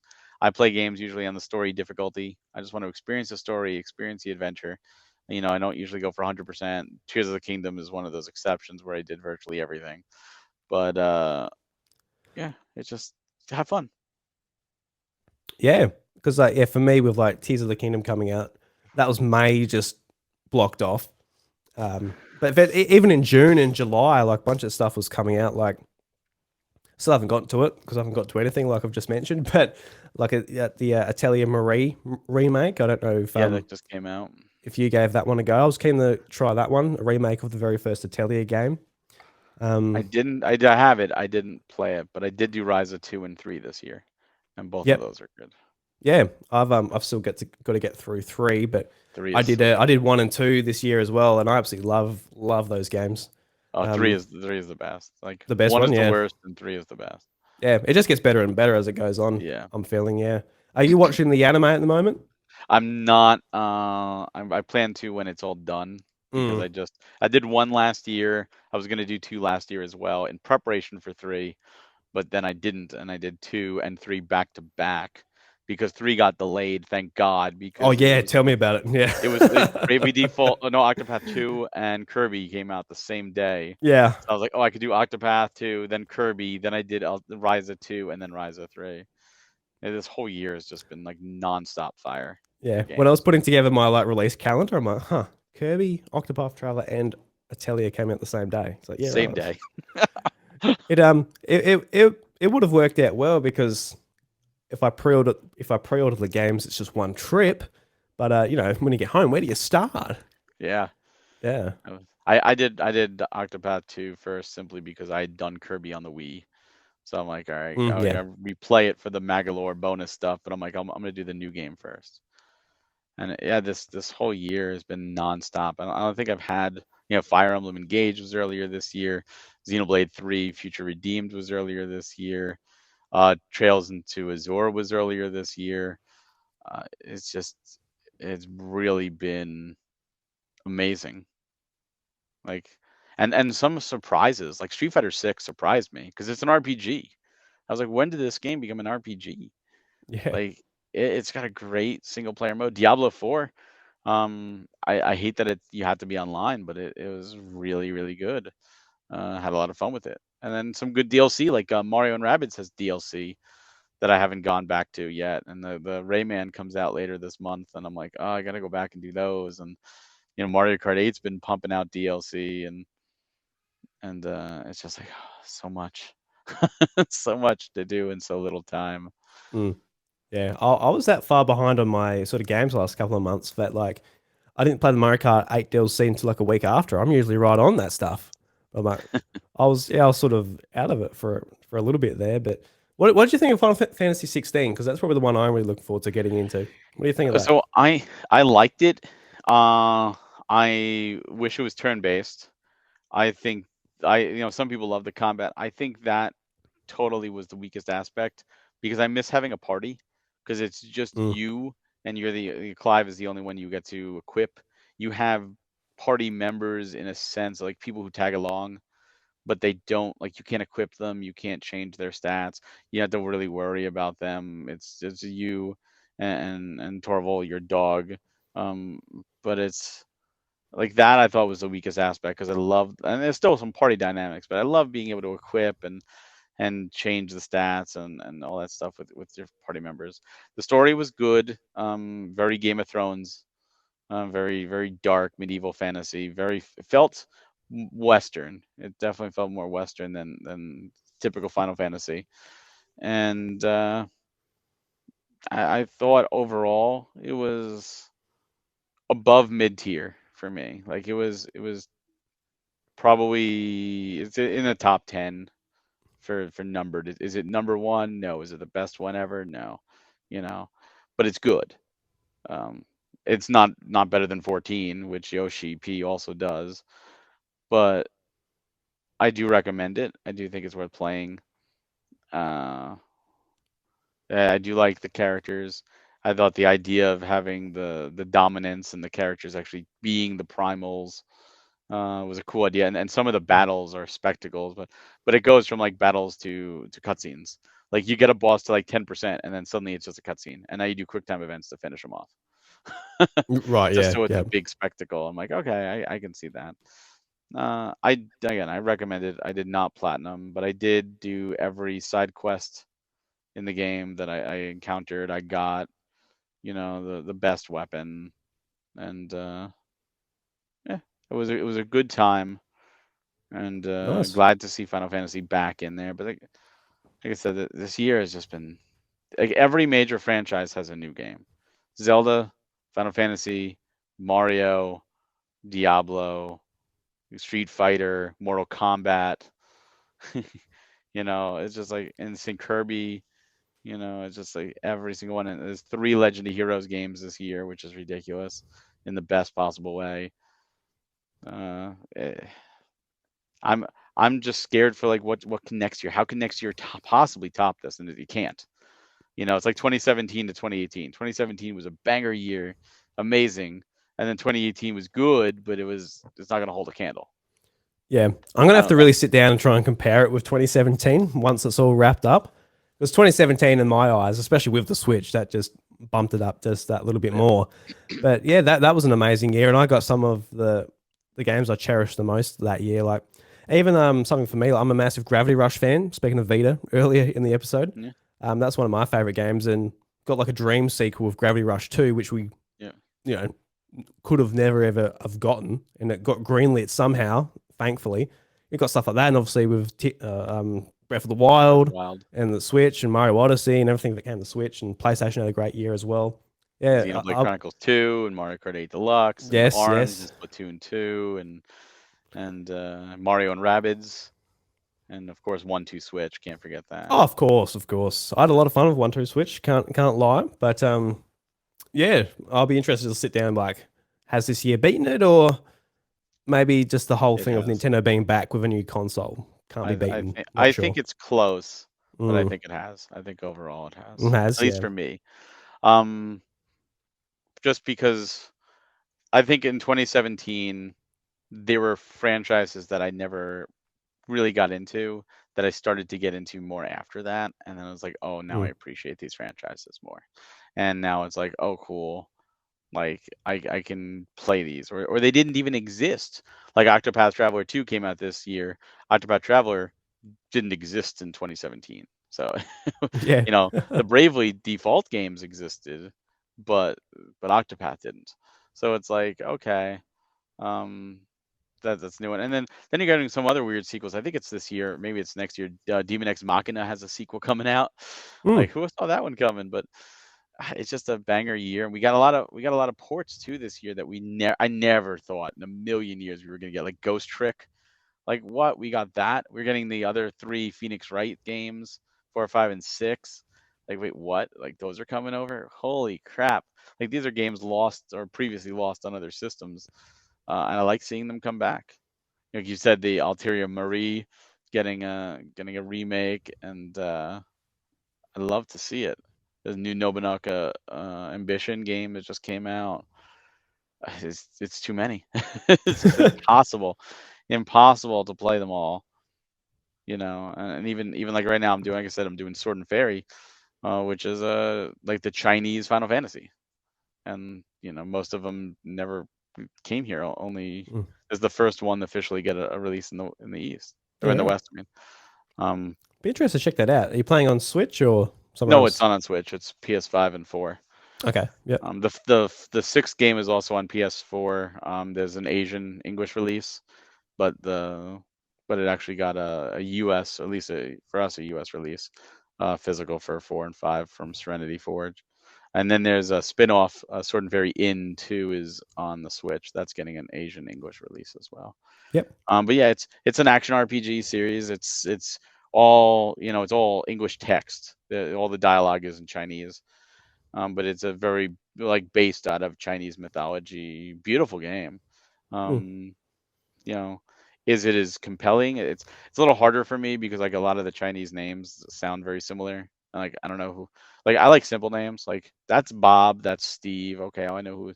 You know, a lot of these names is like I have no idea about Chinese mythology, so this could be a bigger name than it means to me. But like I really want to give it a shot, and I'm enjoying it thus far, and I like exploring different cultures. And if you look at Final Fantasy, how much of that is based off of Norse mythology or Egyptian mythology, like Odin, is Norse mythology and stuff like that. So so many of those names carry over to other games too. The Star Ocean games or the Tales of games or the Trails of games have, yeah. one of the fight in the very first soldiers you fight in Sword and Fairy, for example, are Garuda soldiers. It's like, oh, Garuda soldiers. I get that because I know Garuda from Final Fantasy 11 was Garuda's first summon appearance. Garuda was an enemy prior to as a bird, and then since then Garuda's been in the other games. I'm like, oh, cool, I get that. Why is that name shared? Because it's part of mythology. So a lot of that's just pulled. But it's Mm, it's it's good. It's worth looking into if you like action RPGs. Is it a better game than Final Fantasy 16? It's too early for me to say, but I'm gonna lean towards no. 16 is gonna definitely has a higher production value. Um, mm. but it's Hard to still beat I'm those having fun. production values. They're pretty look But pretty impressive. Sword and Fairy actually does have a party system, so you do have people that you can equip and switch your leader, and they all fight together, and so it does have that. Mm. Is that what you I mean, miss about Final Fantasy 16? Like you don't mind that it's action based, but you do mind that you don't have control over I wish it was the turn-based. I'm rest. one of those. I like turn-based for Yeah, my main line. mm, yeah. 15 I think is my least favorite of all of the main line. Like literally 15th or 16th place now. It actually dropped. In my eyes, I thought the combat was terrible. I thought the story was okay. I thought it was I got bored driving in the car. But I do prefer turn-based. I think there's something simple. It's easier. It's easier for everybody to grasp. You don't have to be super skilled, and especially now with a kid, like you have your child in your arms sleeping, and you're trying to play. Like it's easier to do. Oh, it's just turn based. I get it some buttons, or in a lot of the more recent games like Bravely, you have the auto battle where you can just say auto and like just have it do it for you versus action. Hold on, kid's on the floor, but oh, did I kill him? And it Yeah. changes things. So I mean, and there's nothing wrong with liking action, and like I kind of wish it went to a side game, like 15 was supposed to be versus 13. Kept it something separate, but mainline numbers means nothing because 11 and 14 are MMOs and they're mainline games and both phenomenal. So, and Mm. that's another game I'm still playing Final Fantasy 14, every day, and they just had a big fan fest where they announced the new expansion coming next year, and I'm like, oh god, my kid's gonna be 1 when that game comes out. Yeah, Yeah, yeah, stuff like it's that gonna really be puts fun in to play. perspective. Yeah, yeah, no, there's a lot of interesting things that came out of that fan fest as well. A lot of exciting things. New expansion coming to Xbox, and Yeah. a bunch of stuff. New graphics update. I see. Should be interesting to That see how it that looks. that bothered me. I did. Like Was so, that? well, one that I think sometimes it's too much. Like they showed one scene of like this temple, and to me it looked great normally, but like it had gold laced around the columns, and if you've seen it you probably know what I'm talking about, where they like instead of it looking like gold paint, now it looks like actual gold, which is great, except gold is reflective. So now instead of it being kind of there, now it's overpowering and shiny and it's very busy because you have all these columns with all this gold on it. I'm like, oh, this is too much. There is Right. such a thing as too much, Mm. and to me it was too much. And for me the main thing is they put all this resource into graphical upgrade, but they still haven't given us inventory expansion that they promised us half a decade ago. And it's like I would choose an uglier game with an infinite inventory any day of the week than having a beautiful game where I have to micromanage my gear because oh, I can't pick up this and I got to toss something else. And especially with a game with that many jobs, like as it is, the armory system, which is a great system, if you have everything leveled and everything has its own piece of gear, you have no space at all. So forget about getting a new piece of gear to even see if it's better because you can't put it in your armory chest. Like they need to expand that, and all they're doing is adding new jobs, which means new gear needs to be needed, and they're not expanding that, but they're making it look prettier. And I'd rather lose the pretty and have function. I always choose function over looks. Mm. Anything. Yeah. When it comes to the dot points, though, I guess it's a lot easier to point at the graphics than it is like more inventory. Like I'm sure the hardcore players like you would be so ecstatic, but I guess they're looking to get new people in, so the graphics upgrade is the biggest sort of marketing push Even they can I make. wouldn't even care both. But it's like you Yeah, promised us yeah, this both would be nice half a too. decade ago. And Yeah, and I think I don't know anybody that, and I'm sure there's somebody out there that likes limited inventory. Like how many people were annoyed at like Resident Evil because you had the limited inventory and you had to figure that I gotta go back to the box. Like mm, versus a game where you can have 99 of everything and just it doesn't matter. Like give me that. I don't want to play a game to deal. Inventory management is a game in itself. I want to just be able to play the game and not worry about it. yeah. Even the old Pokemon games, they used to have like limited amount of items you can put in your bag. It's like Yeah. why, why, especially in Pokemon. But again, that was Game Boy limitations. That's gone now. Yeah, And just give me infinite inventory, or make it enough. It's like Breath of the Wild. Breath of the Wild really annoyed me because armor, you cannot have every piece of armor in that game with the amiibo stuff. If you have just one of everything, you still run out of inventory. yeah. You can't. I'm like, you put this in there for us to collect it all, and you don't even give us enough room to hold it. Just give us one more page. Just give us one more page. Why limit it? I don't get it. don't limit. It can't be that big of a resource. Mm. Look, if I can take an entire couch and shove it in my pocket in Animal Crossing, then let me hold an extra shirt. Let me put it on over my other one, Just yeah, double up, layer up. double up. Yeah. Like it's so silly. Like I will always choose function. Like give me what is it? Like player convenience and quality of life. Give me quality of life. That's what I want. I never consider graphics quality of life unless it's something like markers for the colorblind or stuff like that to make it easier. That is quality of life. But I think we live in a day and age where every game should have quality of life as the number one thing. In addition to the gameplay and fun, of course. Like Luigi's Mansion 3. I love that game, but you can't invert the camera. Or the stick for sucking with the vacuum. And Mm. that game went down a peg because it was so frustrating trying to suck up ghosts because I just wanted to invert it. And I'm like, you can't. I'm like, how this game came out in 2019? Like, why is this game not letting me just invert my camera? Everything else, why this game? Why do you prevent me? It's a Switch. Like, it's stupid at this point. Just let Yeah. people play the way they want to play. I think Nintendo is probably the worst at when it comes to Yes. accessibility and changing their controls. Because it was the same with Wind Waker HD, wasn't it? Like you couldn't invert your controls in that. Yeah.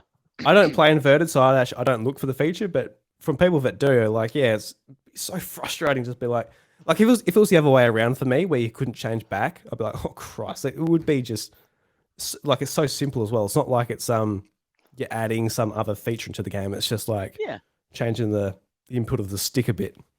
It's muscle memory too. You want to play games, you want to be able to jump to another game and just instantly pick it up and play and not have to fight. And I don't. And some people are against it, and I'm like, why are you against more options? I don't get Yeah, why. that's strange. Yeah. You don't have to use them. Just let them be there for the people that want to use them.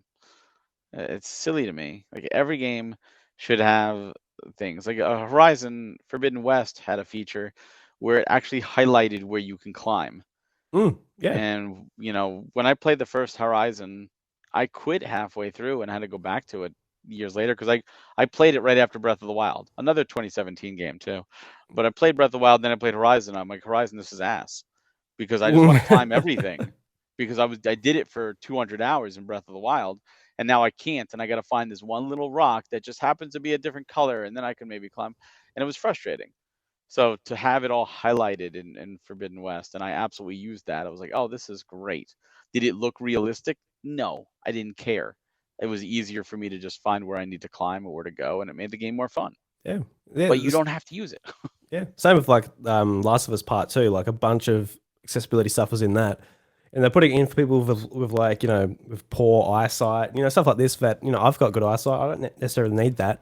But just the fact that you can make all the collectibles glow and everything you pick up glow or, just all these little things that add up. You're like, yeah, I'll turn them on. Yeah. It's accessibility for me, even though I'm not like, half blind or anything like that. Just makes it easier. Yeah. Speaking of, there's a point of contention. Remakes. That game's supposedly getting a remake now. Like, does it really need a remake? Does it really need a remake? Is that where Sony should be spending their money? Probably not. It is interesting because that was the same sort of debate with Last of Us Part 1. Which didn't need to happen either. Yeah, and that game was obviously a bigger gap between that than there is Part 2. But there's a part of me that actually sort of wants, like, I love Part 2. So I'm actually kind of in the camp, like, I would actually like a PS5 version of that. I don't know if it will be much improved. And they actually went back to the PS4 version and did an update with haptic feedback and all that stuff. So I really don't know what they're adding to the PS5 version. I really don't.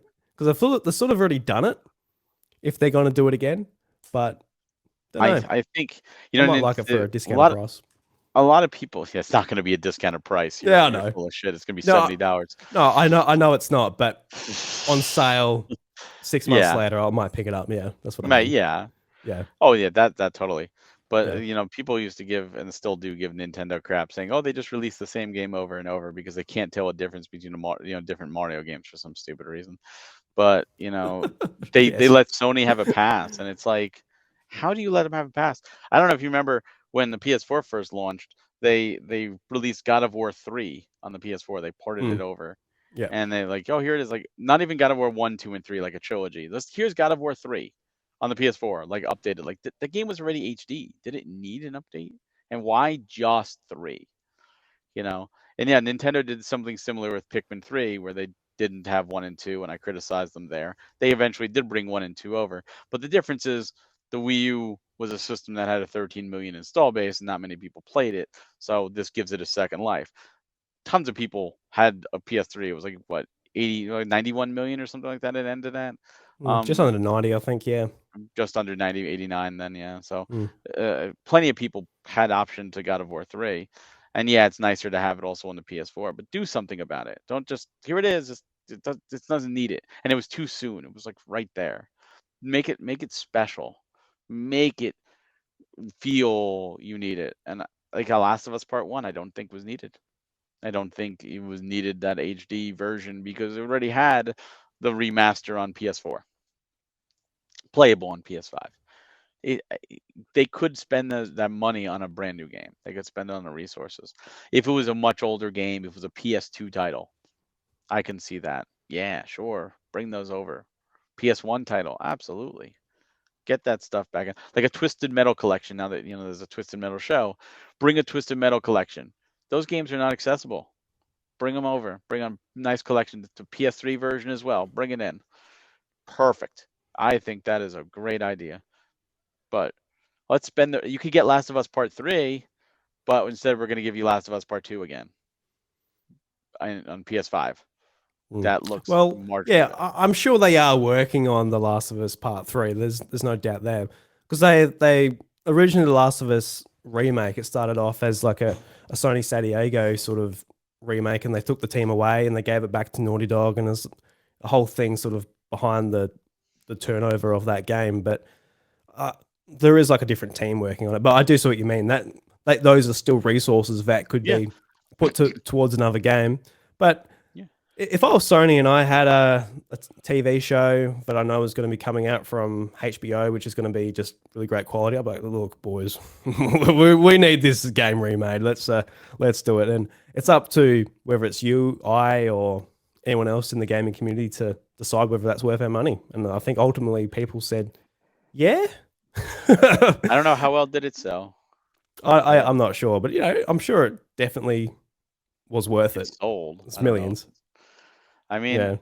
it, it's a lot of boneheaded decision, but again, it's the people who buy into its fault. It's just like Square Enix.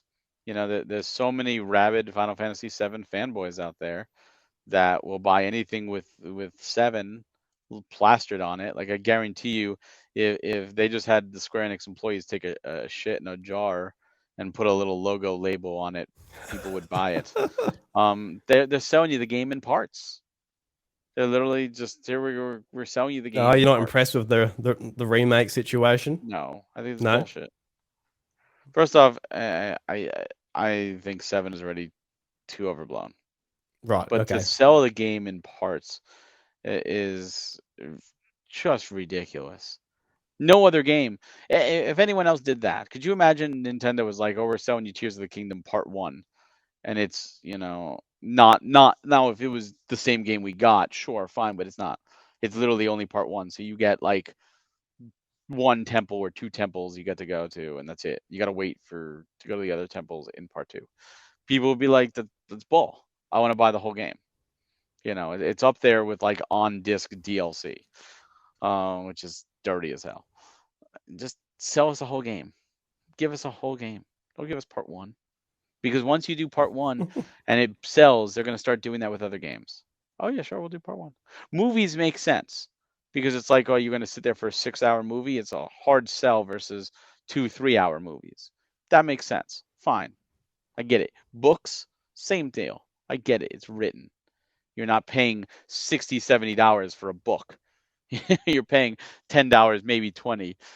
Um, it's a bad practice. Just like on disc DLC and cut content to sell as DLC. Bad practice. Give us complete games. Give us full games.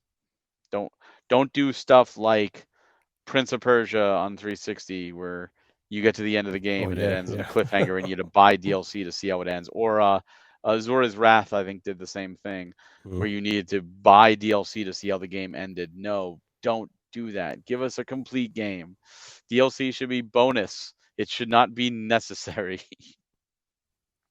No, yeah, I definitely agree. I feel like a lot of those practices, though, they are sort of, the gaming industry is sort of adapting and getting rid of those. Maybe just in the games I play, because I might have just mentally blanked out just as far as some of those games, but to do a lot of that stuff. But a lot of stuff that I'm sort of playing now doesn't really impact me too much as far as trying to sell me stuff or break stuff up or whatever. Or I don't know, maybe I'm just turning a blind eye to it as well, like I said. But yeah, for Final Fantasy 7, I don't feel like I understand the frustration, but they really did expand sort of the opening area of that game to like a 30-hour sort of experience compared to what it was in the first game. I mean, they expanded upon it, absolutely, but it's still part one of the game. And then they sold you part 1.5 as a standalone Mm, yeah. 1.5, and only on PS5. So if you bought a PS4 for it, too bad. You're not even getting part 2 on PS4. You got to buy a PS5 for them. So they literally people bought a console for a game that was promised to them, and they only got part 1. And they actually had to buy a brand new console just to continue the game. Like, it's dirty. It's dirty when you think about it. Like, that's practice that we should not have. You should not have to be lied to like that. You shouldn't have to go through it. And the only reason they're even doing it is Square needed money, and they know people will buy it.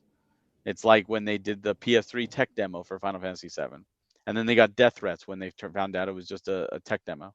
People sent death threats to Square. You make this, or I'm gonna kill you. I'm gonna gut your family. Jesus Christ. Like, what? It was just, you people are sick. Like, you already had Crisis Core. You had Dirge of Cerberus. You had Before Crisis. You had Advent Children.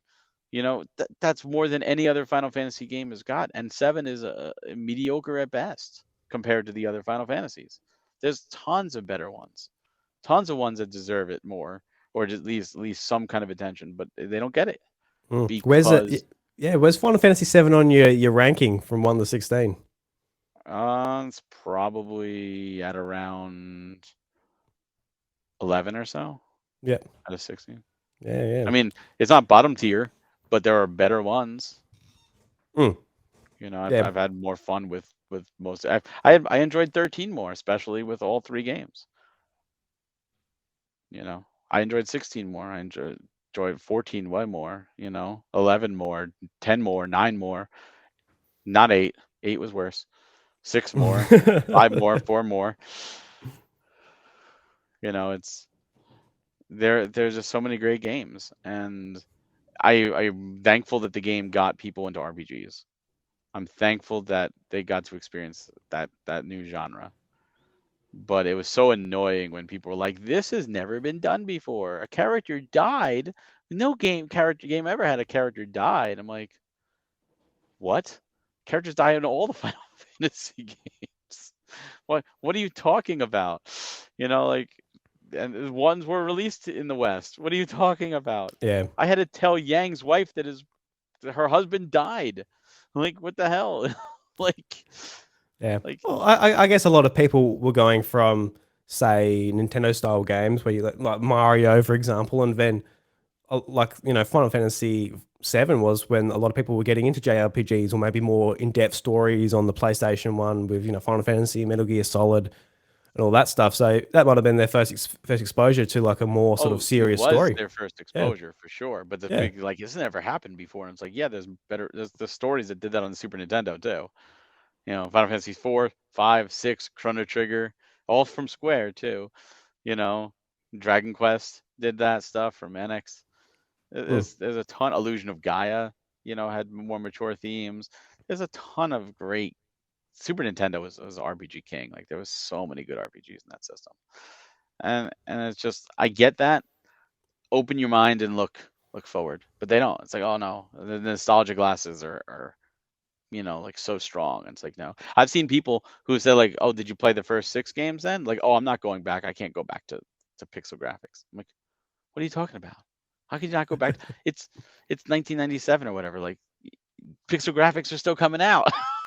You can Yeah, it go wasn't that back. long ago. Yeah. Yeah. What are you talking about? you're missing out on some great games. And that two things like that just frustrate me because it's just like, come on. Mm. If you're gonna love something, like if I hear a song from a band and I really like it and I get the album and I really like that, one of the first things I do is I go back to the back catalog and I buy their older albums because it's brand new music to me. Yeah, I yeah. may not like them all, but It's interesting you bring up that mindset because, like, when I think about like New Super Mario Brothers, like Nintendo didn't make 2D side scrolls for years and years, like over the Nintendo 64 and GameCube. It was all about the 3D sort of stuff, and it yep, wasn't until they sort of went back with that series that they brought back like 2D side scrollers, and like even they were like, look, we've got to move past this. This is a dated thing, but they originally, well, eventually they said, well, it's time to sort of bring this style back, and I think a lot of people sort of accepted it a lot more, sort of in the mid 2000s as well, sort of going back to it. So yeah, it's interesting. People sort of looking back and saying, "Oh, 3D games, no." But I never felt that way because I was playing like Game Boy and stuff, so that didn't go to 3D until maybe a little bit on DS, but on 3DS. So it was a long time. I was still playing, your Pokemon games and Mario and oh yeah, Luigi and a bunch of sprite based stuff on handheld. So yeah, especially I with mean, how in hindsight when you look back at 3D games, it's like yeah, I'll probably actually the pixel games look much better. yeah, N64 and PlayStation Saturn did not age well. That that Mm, that is probably the one generation that has aged the worst out of any of the other generations. Just with the early 3D and the early textures and the bad frame rates. And I mean, at the time it was fantastic, but it is rough to go back to some of those games now, just which is unfortunate. But no, you're right, and it could be a difference in countries too, and culture. You know, you might not have experienced it, where you are versus what I experience here. But I've seen tons of people just be like, no, I only want to look forward. I don't want to play old games. I want to look back. I don't want to look back. Like, but you should look back where the roots came from, and especially if you've never played it. It's an experience. It's a brand new story. That's like going to the theater and just or seeing like Star Wars Rise of Skywalker and be like, okay, cool. I'm like, well, that was the ninth movie. Like, there's 8 other movies and TV shows and a bunch of stuff that you can experience. Why wouldn't you want to go back and see that and see where they came from? And oh no, I want to watch all this stuff. It's like, oh, that's silly. That I don't understand that mindset. mm. Well, the new Star Wars movies might be a bad example because you might watch it and be like, "Look, I never have to watch this again." Yeah. Yes, that's fair, but just in general, it's like, you know, or just Mission Impossible just came out. Like, oh yeah, it's on Mission Impossible. Or Top Gun, Top Gun Maverick. Oh, that was great. Well, did you see the original Top Gun? No. Well, do you want to see that? No, it's an '80s movie. I don't care. But why wouldn't you want it? If you enjoyed the one movie, why wouldn't you enjoy the other? Give it a shot. You stop it after 20 minutes. You waste 20 minutes of your time. You Mm. could do that with games too. Especially since it's a sequel, you probably should go and watch Yeah. the first movie too. That's But some people don't. Some people watch it without even realizing sometimes, or they standalone they don't want. And Mm, it's like, to me, if I like a series, I will they'll start at the beginning if it's something I want to marathon. Which I enjoy marathoning games, especially series I missed. Like Uncharted, I did. Devil May Cry, I did. Stuff like that where I never did them originally and I went back and did them. Or if it's a series I'll get into later on and just be like, oh, this is cool. Like Legend of Heroes, I got into Cold Steel and I was like, this is really good. And then I'm like, oh, now Azure and Zero are coming over here. I'm gonna go back. Yes, it's older graphics. mm. I don't care. I want to see those stories. Yeah. I like that world. Ryza 3 is what sold. I never had any interest in Ryza 1 or 2, but Ryza 3's trailer sold me. I said, that looks fantastic. But I wanted to go back and do Ryza 1 and 2 to get the story. And like obviously it gets better over time, but that's what I like doing. Like, I want to experience, at least try. Yeah, you may have a rough patch. I mean, I did play through Devil May Cry 2 in my marathon. I went through it. Yep. But it's one of those where it's you give them a try. You could at least say you tried it. Some people just don't even want to try. Mm. Yeah, that's interesting for me too, because like when you're talking about the Legend of Heroes games, I've got I got the Sky trilogy on this Oh, thing ready to go. So I actually I'm a little bit the opposite. I'm like, oh, I can't do the new stuff until I've done the old stuff in some ways. so yeah, and then the Sky trilogy is the one I haven't played yet, just because I only have Sky physical for PSP because it was the only physical we got in the West. Yeah, yep, And I'm waiting for them to all come over, and eventually I will. But I know the story. yeah. But they're phenomenal. The Legend of Heroes, unbelievable, great RPG series. Reverie was like chef's kiss. Like, oh my god, and it gets better. And honestly, it's one of those things where if you sit down and you play through, you're gonna have one of the greatest stories told to you, in such a genius interconnected way. And some of the games that came out, like they actually like they went back and they added stuff to make them connect even more. Mm, Specifically the Crossbell duology and specifically Azor, like the version we got. They had characters that were not there present in the original game that then in Cold Steel are said, oh yeah, they're over there. And it's like, well, wait, they're over there, but we don't ever see them. They actually retro and put the characters there and gave them dialogue. And they're not integral to the story, but it's more like, oh yeah, it is connected because they happen at the same time. It's really cool. All the games they happen, some after the other, but they're all like connect in just different parts of the country. And it's genius. And I can't wait for the next ones to come out. Like it's so good. Like yeah, you're in for a treat. You really yeah. are. No, I can't wait. I've got so many RPGs that I want to get to. I still got to do Rise of 3, which is the main priority Yeah. because I'm a massive fan of the Rise games. I'm actually interested. What do you think of like the combat in Rise of 3 and the Rise games not being like they are turn based, but They're they're turn-based. active turn based. They're active, and I like them. I thought the Yep. combat was good. I Yeah. like the whole chain thing where you can, you do one thing where it was like, do a physical attack and a chain to another thing and do a magical attack. Like I like those commands and stuff like that. And I think Ryza 3's combat was the easiest of them all. It just seemed like the most streamlined. But for me, like Ryza 1 was the worst, and not the story. The story was fine. It was the crafting. Not only was the crafting more archaic, but I hated how Ryza 3 would be like, or Ryza 1, I'm sorry, would be like, oh, well, we need this. You can make this with crafting. And it's like, oh, this is crafting level 30, and you're only 22 right now. And now Oh you have yeah. to stop and you have to grind up your crafting level to 30 to craft what you need just to continue the story. Just like making Right. crap, just trying to get Yeah, up you're your just level. making Yeah. crap. And I'm like, oh, Yeah. I hate that. Like, that's a worst kind of grind because the story just comes to a halt. And it Mm. happens so often in Ryza 1. Ryza 2 doesn't have that, and Ryza 3 doesn't have that, where you still have to craft stuff, but you could just craft it. Yeah. And That skill Ryza, tree was a lot easier too. Like, oh, what do I need? And you just oh, look on the skill tree and you work out how to get there as well. oh yeah, Ryza 3's skill tree and Ryza 2's was much better, both of them. Mm. And did you start playing Ryza 3 yet at all? Yeah, I did. I did. I'm about 6 hours in, very Okay, I beginning. love how Ryza 3 starts you in Ryza 1's world. Like it's literally Ryza Yeah. 1's world redone, and it looks so good. And like I thought, I'm like, wow, like this is it. There's these new islands you get to explore, and that's it. That's the new area of the game. And then it's not. Then you go other places, and I was like, oh, this is cool. My only complaint is you never go to the city. Like you give you all of Ryza 1's world and all these new areas, but they don't give you Ryza 2's area to explore. Yeah. Like, come on, I feel like that's a little bit of a misfire. Like, bring me to the city, bring me there. It's supposed to be the end of the trilogy. It's let me go back to those worlds. But yeah, it's a great ending. It is a great conclusion. I'm not gonna spoil anything. Please Just don't. I very much enjoyed Rise of 3. I didn't at first. I got like it was a little jarring, the graphics. Like I was a little sick. It was almost like too Oh yeah. smooth. It Yeah, was like almost the blurring effect was people were complaining about it a lot. I think they've yeah. patched it now, but yeah, the blurring effect was really strange. Like it was just real sort of close to you. Like you couldn't really see much. Really Yeah, out of it was yeah. weird. It was like it was jarring, and I was like, "Oh my God, please don't tell me I played all these games just for this one, and this is gonna be the one I stop at." But I got past it, and I was like, once it got the hook in me, I was like, "All right, I'm good." And it was good.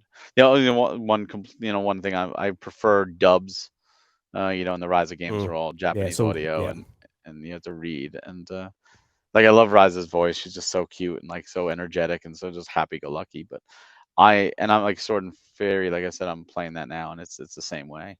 And like Zero and Azure, for Legend of Heroes are like that too, where it's the Japanese audio. But then you get the Cold Steel games and Reverie, and they're all English audio, and it's Mm. like it's kind of jarring to go back and forth between the two. But I do prefer dubbed games. I do prefer to hear and not read. Um, it's just me. Like I Yeah, just I I probably do focus. too. Especially like with anime, I don't mind reading it, Yes. but I also like doing some other things. Maybe if I'm watching something, like even a little bit, like if you're playing like a RPG or something, then like you've got to have all your attention dedicated to the watching, which isn't that bad a thing either. It's probably I can't multitask, so I'm watching no matter what, but I do prefer yeah, dub, especially during action scenes, because if I'm reading, I'm not paying attention to the action. yeah. You're just looking at the bottom of the screen I'm looking at rather the than bottom reading, yeah. and then I look up and I'm like, oh, something cool just happened, but I have no idea what it was. Versus a dub where I could focus on the action and I'm just naturally listening, just like a conversation we're having. So that's me. I know some people are like purist. If it was in Japan, it has to be sub, and that's fine. Watch how you Mm, want. Again, options. Let everyone enjoy as they want to enjoy. mm. But I, yeah, like that's yeah, one thing. I think I don't know where I saw this. Might have just been on social media, but I think they're actually getting ready to announce next year's Atelier game. So it'd be interesting to see if they do like a different or a different sort of trilogy, or start a different trilogy with a new character, and whether the success after the Riser games, they'll be introduce English voice acting back into the games because they took it away at some stage because they're very niche games and that's a part of the budget that they can use elsewhere. But now that they've sold like a nice amount of copies of Riser, I'll be interested to see whether they sort of do the push for voice acting again in English and try and really push it a little bit more to the Western audience. I think Ryza surprised them because I remember when Ryza 1 Yeah. came out, it sold out and like you couldn't get physical copies. Mm. And they eventually did a reprint, but you couldn't get them and they were going up in price. And I don't know what it was. Like some reason Ryza hit and Ryza hit big and it's like I know the next game's not gonna be Ryza 4. Like Ryza's done. Like they concluded it. Um, there's a character off screen just pulls out a gun and just shoots her right in the head. No, I'm kidding. She's perfectly fine. But it's one of those where they're moving on. And again, we were talking about follow-ups. I think a lot of times follow-ups from a successful series are tougher to do because there's added pressure. And we've seen it with plenty of games where you have a really successful game and the next one comes out and it's like, oh, it wasn't as good. I mentioned Devil May Cry to Devil May Cry 2. It wasn't as good. Mm. So we'll see if they can stick the landing. Yeah, I, hopefully. Mm. I haven't played the other Ulterior games. Ryza was the only one I played, but now it's like if I get gaps, I might go back. But I've heard some of them. It's like more archaic with the crafting, and that kind of Oh, scares me. yeah, really. Yeah. You go back a few years, really archaic. Like Riser 1 was a massive, massive step up. And And I found that was archaic, just with the yeah, grinding needed. yeah, and yeah, Rise One was a massive step up, and they did a sequel to Atelier Sophie Yeah, 2, the year afterwards, and that was on the same quality as Riser 2, pretty much. So the series is on a massive step up. So which hopefully is it just good. continues going on that trajectory. Because I went back to Sophie 1, and yeah, that game's like a lot of time on Google. Where am I going? Where do I get this? How do like yeah, it's very people love it, but yeah, it's hard to get into, and it's just yeah, Yeah, it's hard to go back to games where they don't show you on the map. Like, here's your next objective. mm, And like as you get older, I get the whole exploration thing, and sometimes there's a fun to that. But as you get older, you have less time to play, you have more responsibilities. It's like, look, I have an hour, 2 hours that I have to play right now. I could spend that time looking around and maybe I'll find where I go, or I can immediately know where to go and I can move on to the next objective and probably see more story beats. yeah. Do you just And want to get I a spend 2 hours finding a specific type of grass to make a crafting thing to do the story, or you just want to like, look, I want to know at least a rough area. Come on. there's so many games, like I said, it's impossible to play them all, that I would rather spend the time to enjoy the game without the frustration and move on and say, hey, I completed 20 games this year or 30 games this year and I enjoyed them all versus I completed only 5 of those games because it took me forever. But even then, even if you complete 30 games in a year, which sounds like a lot, I mean that is a lot. How many games come out in a year? It's like penny, Yeah. the penance compared to what came out, and this infinite plus playing games for work. So a lot of times it's like, oh, you want to play this? Oh, well, I have to play this for review or this to test out, and it's like, okay. So there's always a ton of other games on the side to play. So Yeah. it, Yeah. it's 'Cause, yeah. it's With the insane. premium edition games, you'll be playing stuff, just testing it out, making sure that it's all good to go, or just seeing if Yep. you want to like Publish it work to with the begin with. partners. Yeah, of course. Yeah. Yeah, and even with Nintendo Fuse, we get review codes. We got to review this game. Like one of the games I mentioned, Reverie, Harmony Full of Reverie. Um, that was a review. Oh, I did another one too. The next Loathing game, Shadows Over Loathing. That was a phenomenal Oh, one too. cool. Yeah. I Nice. got both of those for review, and both of them are great games. Um, and it's really cool to get stuff like that and to be able to experience stuff like that where it's like, oh yeah, I wasn't gonna play this, but now yeah. Yeah, Shadows Over Loathing took me by surprise. That was really something else. That was a great game. Yeah. That was I a love the standout one Loathing of game. the indie directs not long ago. Yeah. Hmm. I guess it was. Might have been a while ago now. Actually, time's going pretty quick. Yeah, it Must have been. was. It was before the June direct, so I think that Yeah. was what, Yeah. May? I think it was May. Yeah. But yeah, it's wild just to see what came out. Like I said, this year's been a banger, and I'm actually kind of looking forward to a more relaxed year next year, which I don't know if it's going to be a relaxed year, just to take it a little easier, maybe go into some of the backlog. Because I kind of find when I have games like I'm going to play this, and then I'm playing this, and then I'm playing this, and this year very much was like that. I'm having a good time. And then when I have those quiet moments when it's like, all right, nothing's on my burner. What do I want to play? And I usually will go into my shelf and I'll find the games that I'm like, oh, you know what? This game looked kind of interesting when it came out, but I never gave it the time. I've discovered some of my favorite games that way, like during those quiet times where it's like, oh, let me try this. Games that I normally most people probably wouldn't touch. Like I said, I'm doing Sort of Fairy now, which is one of those quiet games. I did a game called Will a Wonderful World, which is a fantastic puzzle visual novel. Um, that's on the Switch and maybe the PS4, but definitely Switch. Phenomenal, phenomenal premise of a game. Games like World End Syndrome, which is a visual novel. That one was a lot of fun. Just finding random stuff and just being like, oh, you know what? It's quiet. I'm gonna do this game now and see what it's like. Hmm. And the Yeah. game called Raging Loop, that was another one I absolutely adored. I Yeah. never read so much in my life. Except for that. Just a That, full-on book. Yeah. that game, it was like 4 days. It took me. I did like 40 hours in 4 days or something like that. Like I Oh could wow. not stop it. I couldn't. It was like a good book. I just could not put down. That's So awesome. Yeah. there's a lot, and so many games that probably like I've never even heard of any of those games.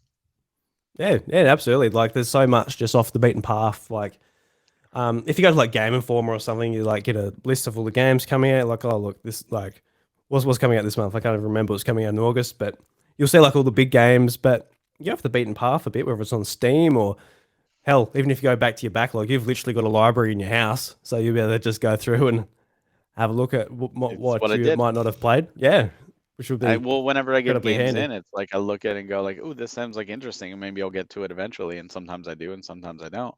But it's when I take those quiet times where it's like, "Oh, you know what? The next big game is like in 2 weeks, so I've got 2 weeks." So like Yep, 2 weeks where when the big game, like how it kind of like takes over your mind, like Zelda took over your mind, like you're hundred doing percent. things for the house, but it's like you're really in the back of your mind, like I'd rather be playing Zelda.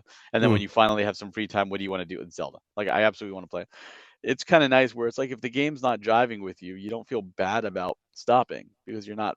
But if it or if you like you start playing it and like oh kid cries or oh you got to go to the grocery store, it's not so bad to hit pause like whatever. And that's where it's kind of like a break. And then when those games do hook you, and suddenly you're like, oh, I don't want to go to the grocery store because I really want to keep playing this game. Where did this game come from? Like, how did this happen? How did this hook me this way?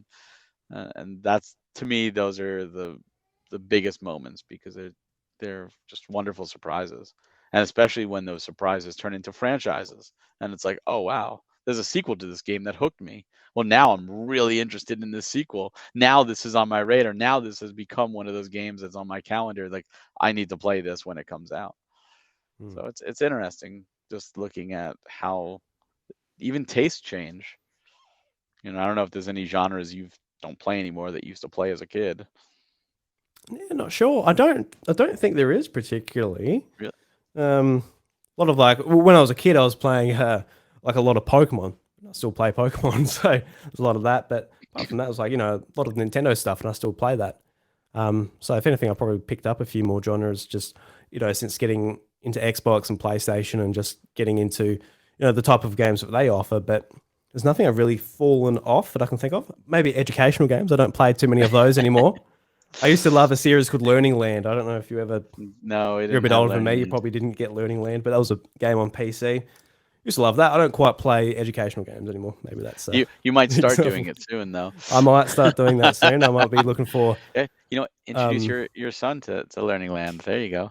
yeah, I mean, Christ, education is education. Math is math. 2 + 2 is still 4. yeah. I wonder if I've still got the. Well, Mum would have them. She would have the CDs that comes on, but that would have been running on like Windows 98. And now I'm on Mac, so there's a lot of compatibility problems that will fit in there. Got no disk drives anymore either. No, I always have a disk drive on my computer. I will add a disk drive. But yeah, you could probably look. Someone might have uploaded it, or there might be a way you could play Yeah, it on Mac. there'll be a passionate community out there of a forum talking about their favorite Sue moments when they're getting taught sauce. And Tim, he was the mouse that taught you math. There was Mixie, the rabbit, who taught you about letters and spelling. And there was Biff. What did Biff do? Biff taught you about nature. He was a rhino. So And see, all that's still relevant though for learning. it is. It is still relevant. You still need to be able to learn what's going on outside and how to put things together and all that. So See, you can share. You could share that experience. See, we had like Reader Rabbit, and we had Math Blaster. Where in the world is Carmen San Diego, Oregon Trail, of course. yeah. My favorite one was a game called Midnight Rescue, and that was just a early mystery style game, and I just loved it. And it's one that I'm gonna try and find a way to play with my son when he's a little older. Be like, all right, going back down memory lane. Mm. But see, like, obviously, educational stuff is not something I play anymore. But like first-person shooters, I stopped. I played those big time as a kid. Mm. I don't play them anymore. I have no interest in like first-person games. Yeah. I They can't just remember the fell last off. first person shooter I played, to be honest with you, but it's not like I'm actively trying to I don't like them or anything either. Like if I'm interested in doing Far Cry 6 now that it's on PS Plus. I'm like, yeah, I've been meaning to wanting to give that a go, and I've been seeing it for $20 like at EB Games and stuff. I'm like, still Still too much. still too much. But it was part of the subscription. I'm like, yeah. So it's downloaded on my hard drive. But that might be my next first person shooter. But I've been pretty much just like I've sort of put my foot down, like, look, I'm not playing Call of Duty anymore. I don't particularly like what Activision's been doing over the last couple of years. So I'm like, yeah, well, there's that's out of the picture. I didn't play them that Mm. much anyway, but if I was going to get Milking it. my hook, my dopamine, it would have been that maybe every second or third year. So yeah, just got to find some other first person shooters to get into. But I've been really enjoying just the JRPGs, just trying to Yeah. get into them a little bit more. Because unlike you, I've got a lot of backlog in the JRPGs. Like Oh, I've got to play a bunch of the Final Fantasy games. I haven't like finished one, like any of them. So I want to go back through the pixel remasters and oh, all you're that. in for a treat. Yeah, I know. In some Did you ways, it's a blessing, I guess. You just get to it's all ahead of you. Get to play it, did I you guess. did you do the Grandia games? The first two are on the Switch. No, no. Phenomenal. No, Star Ocean games are great. Xenoblade, did you do the Xenoblade games? yeah, I've done well, I haven't even I've played a lot of one, but Okay. that's as far as I go. I wasn't going to jump into two or three because yeah, I've got to finish the first bit first. So good. So good. Of course, Xenosaga, Xenogears, but Kaidos is coming out. I love those Yeah, two I'd like to give that a games. go, especially like hearing its history. Like when it was at the direct, I'm like, huh, a GameCube game, that's interesting. But yeah, it's just like Monolith Soft. Yeah, it's like It's wow, Monolith Soft. Yep. yeah, awesome. You got the Etrian Odyssey. The first three Etrian Odyssey games just came out. Those are fun. Yeah, I'm not so much into like the dungeon crawling sort of aspect of it. That's understandable. I tried I think a demo for one of those games on 3DS. Gave it a go. It was fine, but yeah, I don't know if I need hours and hours of it. Totally understandable. They're definitely a more niche uh, field of it. Bravely Games, Octopath, all great Yeah, if you haven't played those. So many. Star Ocean last year, the latest Star Ocean was a lot of fun. Uh, Definitely surprised me. Diablo 4 uh, has been a lot of fun. Like I said, even Street Fighter 6 is a freaking RPG now. yeah. And that was way more fun than I thought it was going to be. I've got that in the pile. That was one of the games over the last couple of months where I'm like, it's there for when I want it, and Yeah. support the developers or whatever, however I want to justify it. And then Uh, Baldur's Gate 3, I've heard nothing but good things. Like it's the closest to a Dungeons and Dragons campaign, and playing it by yourself. So that has me excited. And if you like Dungeons and Dragons things, like the Loathing games, like Shadows over Loathing and West of Loathing, are tabletop style mm. RPGs.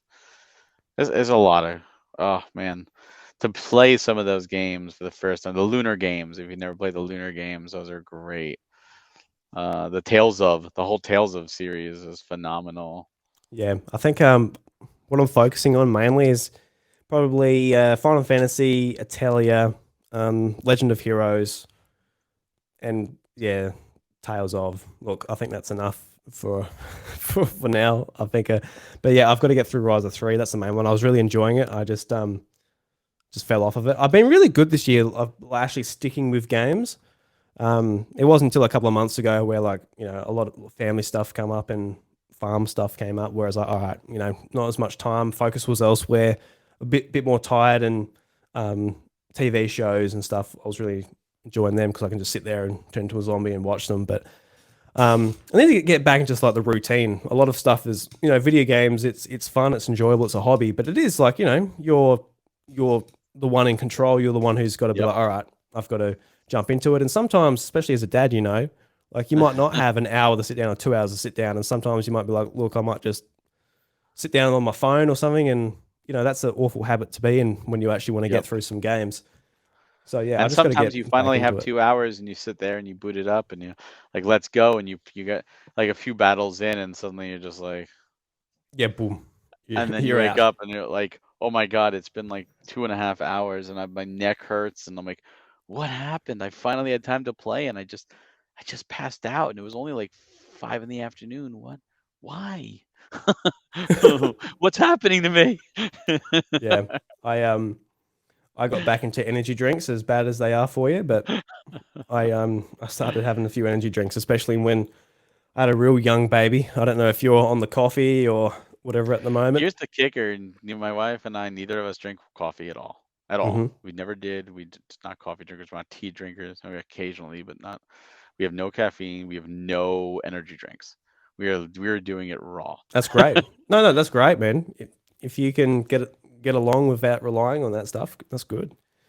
Yep. Yeah, there was some days where like you're up at 5 or 6 and straight to the fridge, just all right. Just need something to kick you in the gear. But Those yeah, those days we've had those already where we take mhm. care of it and then we say, you know what, we're gonna put you back in the bassinet and we're gonna hit the snooze button and we're gonna go take a nap and then we wound up waking up at like 10 o'clock and then be like, okay, Yeah, late start to the day, but we needed that extra sleep. yeah, nah, 100%. Yeah. Yeah, no, it does get better though. I can say that you get used to it and into a routine, and they get into the routine as well. Obviously, because they've got to learn that it's all new to them, especially. So Oh yeah. eventually, you follow a routine, and they know that it's bedtime at 7:30, and they roughly hopefully will sleep through. We've got a friend of ours who actually had a kid on the exact same day we did, and their daughters doesn't sleep through quite as well as our son. But they're all different. So Yes. hopefully yours just is a good boy. That's That's see, dad sleep. I'm one of those people that I like to schedule things. So it's like, all right, so at this time we're gonna do this, and at this time this is gonna happen. And when things start to bleed into the next, like I frustrates me.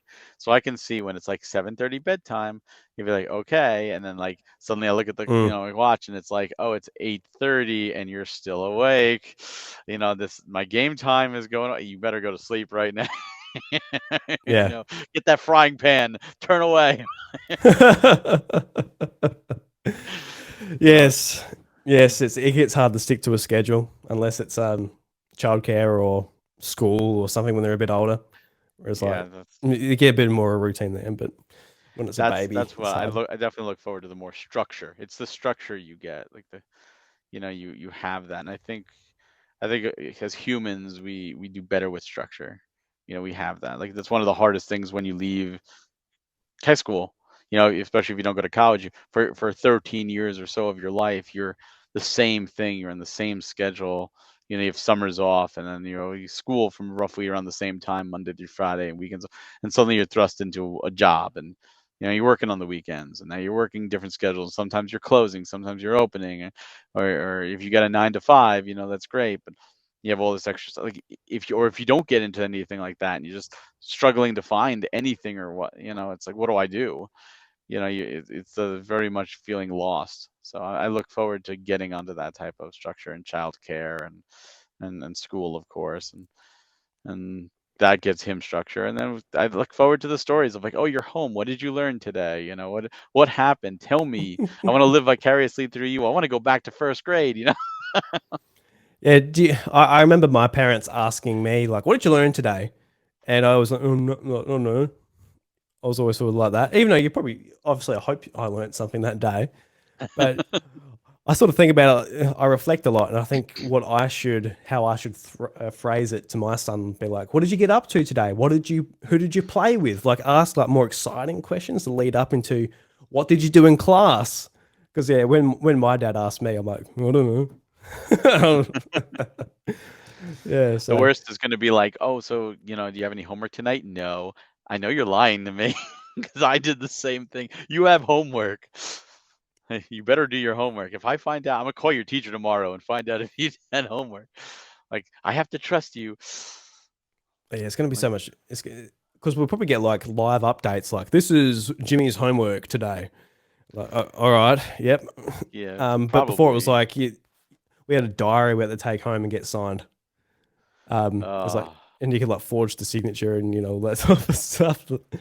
Um, so yeah, no, that's it'd be hilarious. interesting. I'm very intrigued to see what the next few years is going to be for our kids growing up. But I don't know if it's like this in Australia, but in America, they started with this Common Core math that I have no idea how this works, and I'm not a fan of it, and I know a lot of people aren't.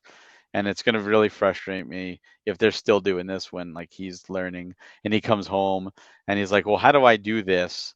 And I'm just like, "I have no idea how this works, but I'm gonna show you how I learned it," which gets me the same answer.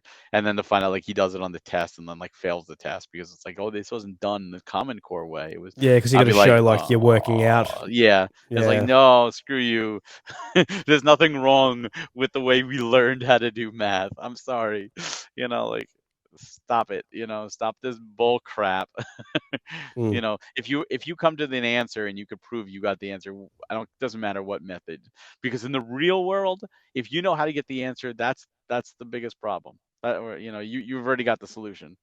Whether you go one way or another way, you still get it. And one thing I'm going to tell him, I'm going to say, I don't care what your teachers tell you, you're going to have a calculator in real life. Even more so than when our teachers told us you're not going to have a calculator because everyone has calculators on their phones now. So you always have a calculator nearby.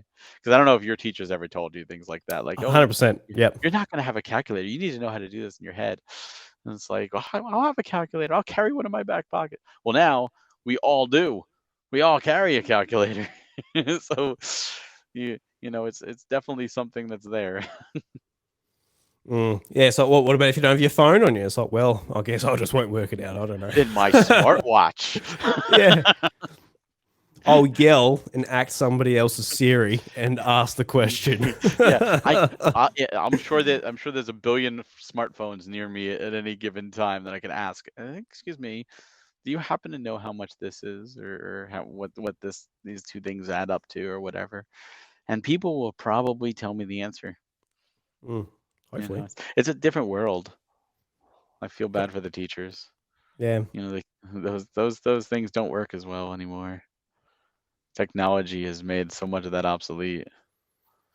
It's still important to be able to do it. So Oh yes, yeah, we can't rely on it just I all the I time. do But as an adult. I do math in my head way more than calculator, and I'm very thankful that I have the skills to do that. Um, I do a calculator to check my work sometimes, but I like to be able to do it, just naturally in my head. But I know it's harder because with the internet, I mean, especially now with AI, people are writing papers with AI, and I'm like, what the heck? We had to go to the library and use the card catalog to find a book and then read through that book just so we can have some information to cite sources. And you just say, write me a paper on this and hit enter and you're done. Like, what the heck? yeah, no, it's absolutely insane. Just like last year, just with AI, like on my iPad, I've got on the taskbar at the bottom, Chat GTP. GPT, and like yeah, I can just type in and ask it a question. All right, cool. And it's just that's nuts. I don't even know how to access that. It's just an That's app, just an app on it's just an iPad app. or a website. Yeah, That's insane. yeah, just that. It's only got knowledge from the internet from like 2021 or something. So I asked it. Only. Right. Well, yeah, yeah. I just say that because I asked that question about Tears of the Kingdom. And it's like, what the fuck are you talking about? Like, I had no idea what I was what I was talking about, which was funny. Thing has all knowledge up until 2 years ago. Only though. So, That's it. million, We didn't thousand years of knowledge, but that's it. we didn't know anything before then. It was all discovered the last couple of years. Absolutely It's a crazy. scary world. And what do you do like when your kid comes home with like their paper and they get an F on their paper because they wound up using Chat GPT because, or something, whatever the equivalent is of then. And it'd be like, how do you have that conversation? Like, you can't take the easy way out. You actually have to do your work. Well, Yeah. I guess you have to explain like it's a tool and it's incredibly important that you develop the skills to be able to do it for yourself because you should. you should. That's my only answer. You should. Yeah. And then they report, well, if it wasn't for so and so and I ever needed it, I can just do this on my own and no one would ever know. And they'd be like, well, crap, what do you do? How do you Mm, rebuttal? It's just like the calculator thing, it's like, oh yeah, well, when I'm out of this class, I'll use a calculator.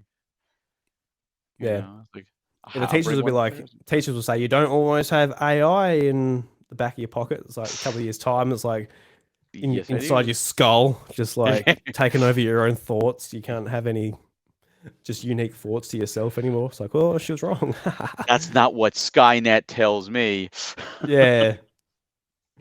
Oh, yeah. No, it's Well, a little bit worrying, but mm, I mean, even the whole kind of hierarchy in school has changed now. So with that, it's like, well, my dad says I can use it, and you better not stop me, or I'm gonna go home and tell my dad. And now the teachers are gonna just be like, okay, you can use it. Like, you're only cheating yourself, but sure, because your dad is gonna call and get me fired.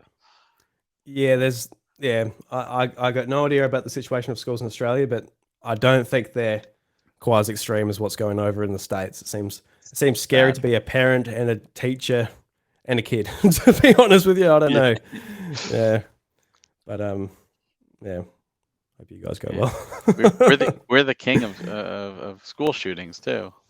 So let's throw those into the mix. Mm, yes, that would be incredibly hard to deal with. Mm, Yeah, welcome to America. mm, yes, no. I hope I mean, I hope for the best, really. That's all we can do. That's Christ. all we can do, right? Yeah. Appreciate when we wake up and appreciate being able to go to sleep at night.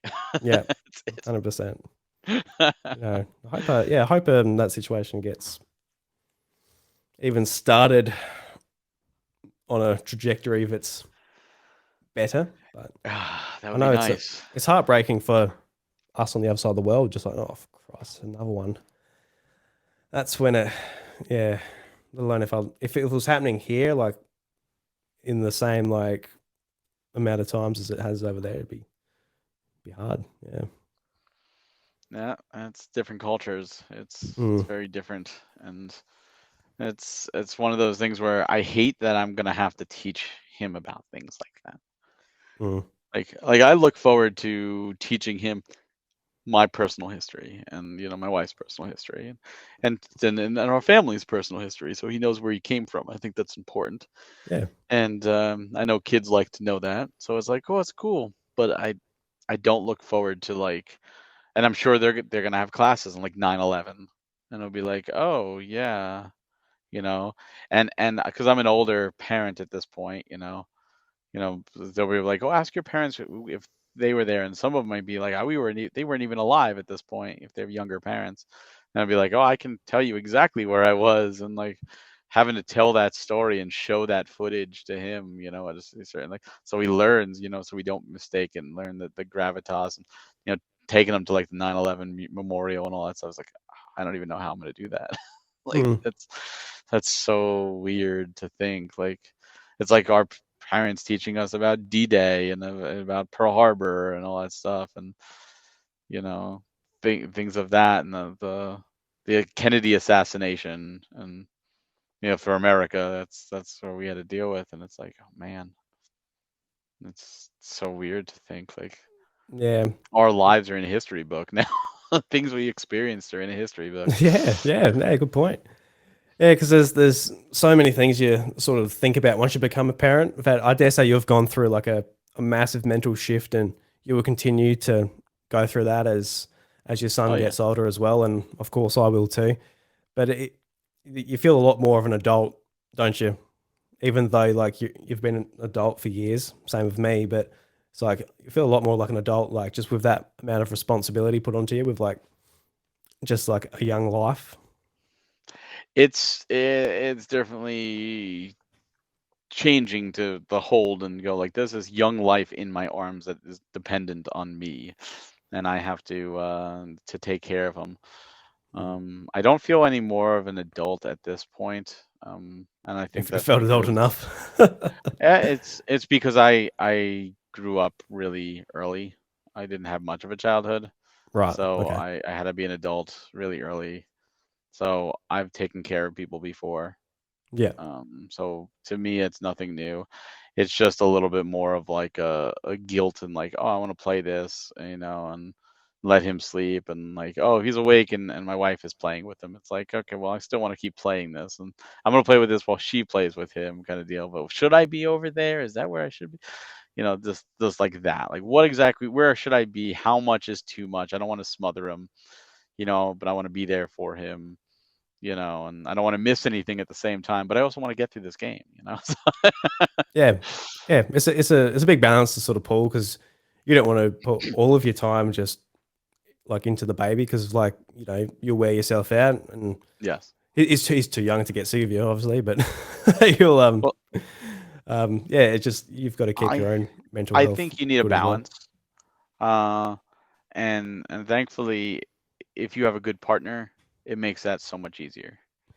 Yes. And my wife is a real trooper, and she takes care of him, when I don't have to, and like times like yesterday, like she was just exhausted, and he started a fit, and I picked him up and I put him in my lap and I held him, and he went to sleep. So I'm like, okay, he was asleep. And I knew my wife, she passed out. She needed rest. She had a really rough night. And I'm like, okay. Mm. And for the next 3 hours, I sat there with him in my arms, and I really couldn't do much. I had my phone, which then died because I was on it, because I was like, okay, well, now I'm just literally sitting here. And she was just sleeping the whole time. She woke up, and I'm like, oh, it's 9:42. And she's like, nine, what? Like, I've been asleep for like 3 hours. I said, yeah. And so was he, but you needed it. So I Yeah. took that, like I did that so you can sleep, and it's like even just sitting there going like, oh my god, what am we like? I didn't feel like this is terrible. It's like no, I'm giving this time to my wife, and I'm at the same time spending time with my child by holding him.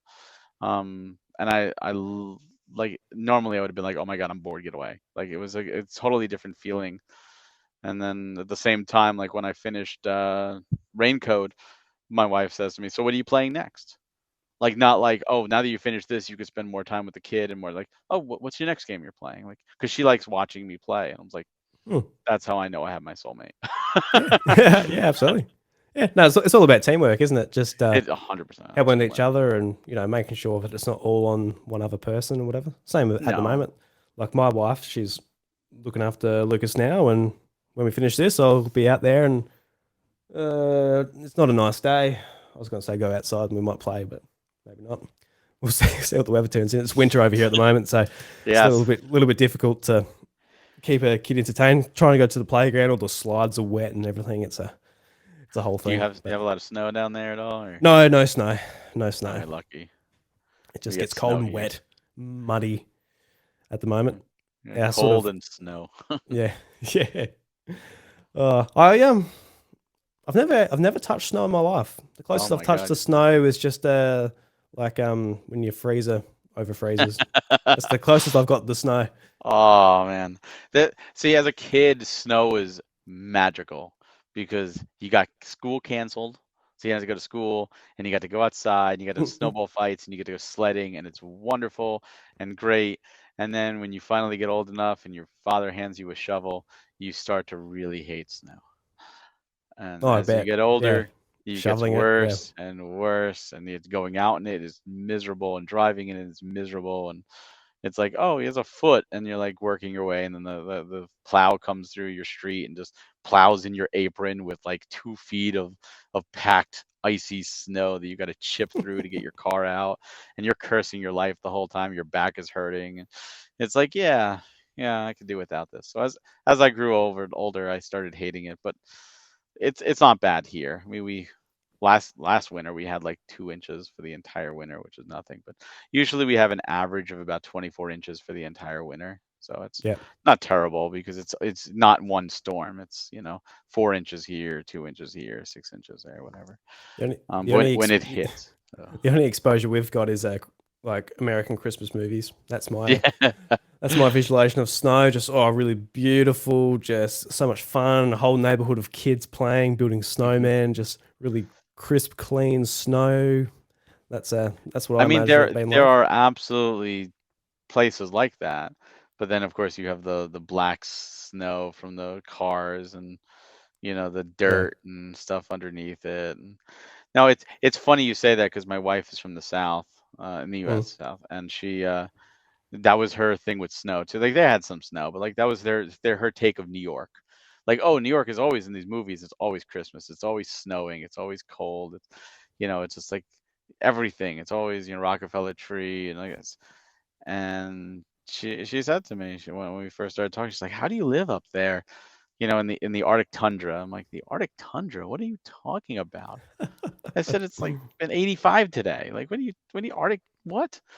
And she came up here and realized, oh yeah, like, we have summer, we have spring, we have fall, we have absolutely different temperatures. We have heat waves, and our winters we do have the occasional snow and the occasional cold, but it's not that bad. And she realized very quickly. But she said like, oh, it's because all the movies that take place in that area are always Christmas time or holidays or snowy or you see New York, and a lot of times you see New York, it's either being destroyed or you see it in the Christmas time. And I'm like, yeah, well, it's not always like that. Yeah. Uh, yeah. No, I would like to go to snow one day, do some skiing and that, but I could imagine living in it would be frustrating when you got to get to work and whatever else. Well, with work from home, it's nowhere near as bad as it used to be, and Mm. unless you live, somewhere where it's snow all the time, there's plenty of countries that are like that. Most often than not, you only deal with it for like 2 months, and even that's not a guarantee. With the temperature warming, like I said, last summer or last winter, we had 2 inches of snow, and I remember summers, winters where it was like we had 2 snowstorms a week in February, and it was like every week there was 2 snowstorms. It was ridiculous. It was like, oh my god, it was like 40 inches of snow for just for February alone, and it's like, can we get a break? Can we get a break? Uh, so it comes and goes, but as definitely as you get older, I think you appreciate it less. But again, that might change when when he gets old enough to be like, Dad, let's go outside and have a snowball fight, and it'd be like, all right, you know what, it's not so bad right now. But I definitely look forward to giving him the shovel and just being like, your turn. Have You do, fun. you do it for me. Yeah. Yeah, yeah. I had to do it. Most parents, it's one of that's an easy chore for a kid to do, and it's good exercise anyways. It's not like it's child labor. It's actually exercise. It's probably one of the best ways you can work out because Burn some energy so they go to snow is sleep heavy. on time. That's the main thing. Come on. A lot of people don't realize snow is heavy, and wet Mm, snow is even heavier. So when you have to shovel through it, like you don't need to go to the gym that day. You got a good workout. mm. Yeah. But Yeah. I think a lot of parents, we look forward to the days when they start carrying their weight, they start doing little chores, they take the garbage out, they clean up the table, they do the dishes, they shovel or they rake the leaves or they assist with pulling up weeds or whatever. Um, I think it's character building, but it's also like, hey, cool, I got assistance. I went through all this, and now at least this one task is a little easier. Yeah. Yeah. I had responsibilities like that on the farm to do as well when I was only a kid, whereas feed the animals and Oh yeah, mow the grass, rake the leaves, yeah, and just stuff like that, just to help yeah, out, which is important. it's I important. yeah, I guess just talking about like being a kid and all that, and as we start to wrap things up, just like what are some sort of sleepover memories you have had um, back when you were a kid? Because we sleep over the Oh, house tomorrow. We've been having a good old sleepover, but what are some other sleepover memories you've had? I loved sleepovers as a kid. My biggest memories was high school. We did a lot of high school sleepovers, and just usually just playing video games all night. I remember when the N64 came out. I didn't own it, but my mother rented it for me for my birthday, and we had Mario 64 and Pilot Wings, which were the only 2 games out. And I had 2 friends, and we just slept over, and we just stayed up all night playing it because it was a brand new system, and it was really cool. And of course, Oh, that didn't would own be it, but we awesome. were renting it. But it was like brand new. Like this is so cool playing Mario 64 the first time, and especially that whole 3D revolution. But tons of memories with like GoldenEye and Pilot Wings, and even into GameCube when I was starting college. We did a lot of Monkey Ball. Super Monkey Ball was big for us. Monkey Target, Smash Brothers, of course. Just usually was all great times of playing video games. And then of course, as you get older, you start doing some other stuff and playing cards or I remember what we would do, like, oh, the first person, if it was a bigger group of people, like the first person to fall asleep, you don't want to be the first person to fall asleep and everyone's trying to stay awake.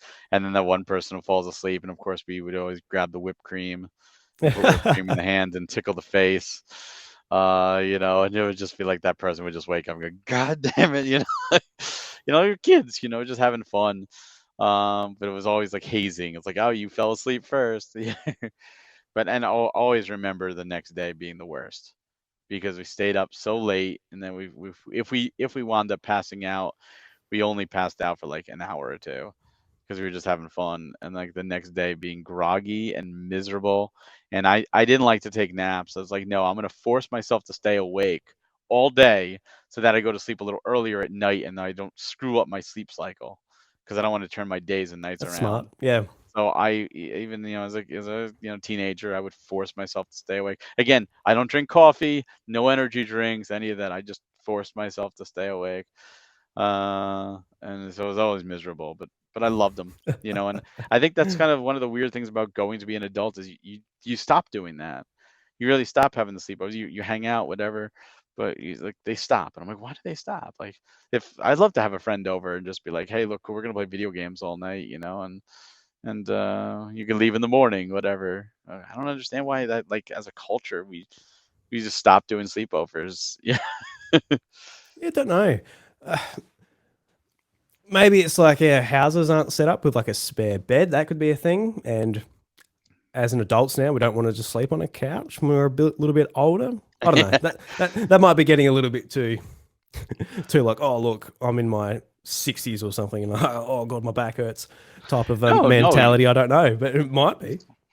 I mean, I we have a guest bedroom, so it'd be like, oh, you could stay in the bedroom and whatnot. But it's still one of those things where, you know what? Here's another reason I think, and it might be just not necessarily an age thing, but it might just be technology thing.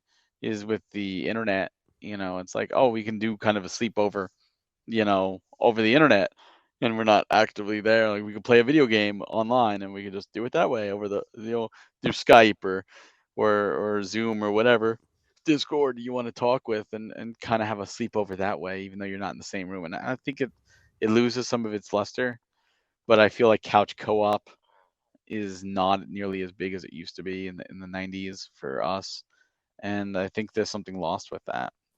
I really do. And of course, like if I went to a friend's house, like I told my wife, like, oh, I'm gonna go over to one of my friend's house and we're gonna play video games all night. Like, she wouldn't care. She'd be like, cool, have fun. Some significant others might not be, and that might not be cool with that. And it might Mm. be like, no, grow up. Unfortunately, just grow Yeah, up. true. Yeah. You act your age, act your age. I was like, wait, what? I just want to play video games with my friends. Why is that? Why does I have to be a kid to do that? Why can't I be an adult? I'm a working adult. Why can't Just say I'm going over to my friend's place. And we're going to read the newspaper all night, and we're going to be so informed about what's happened within the week because we're adults and we need to know these things. Just say that.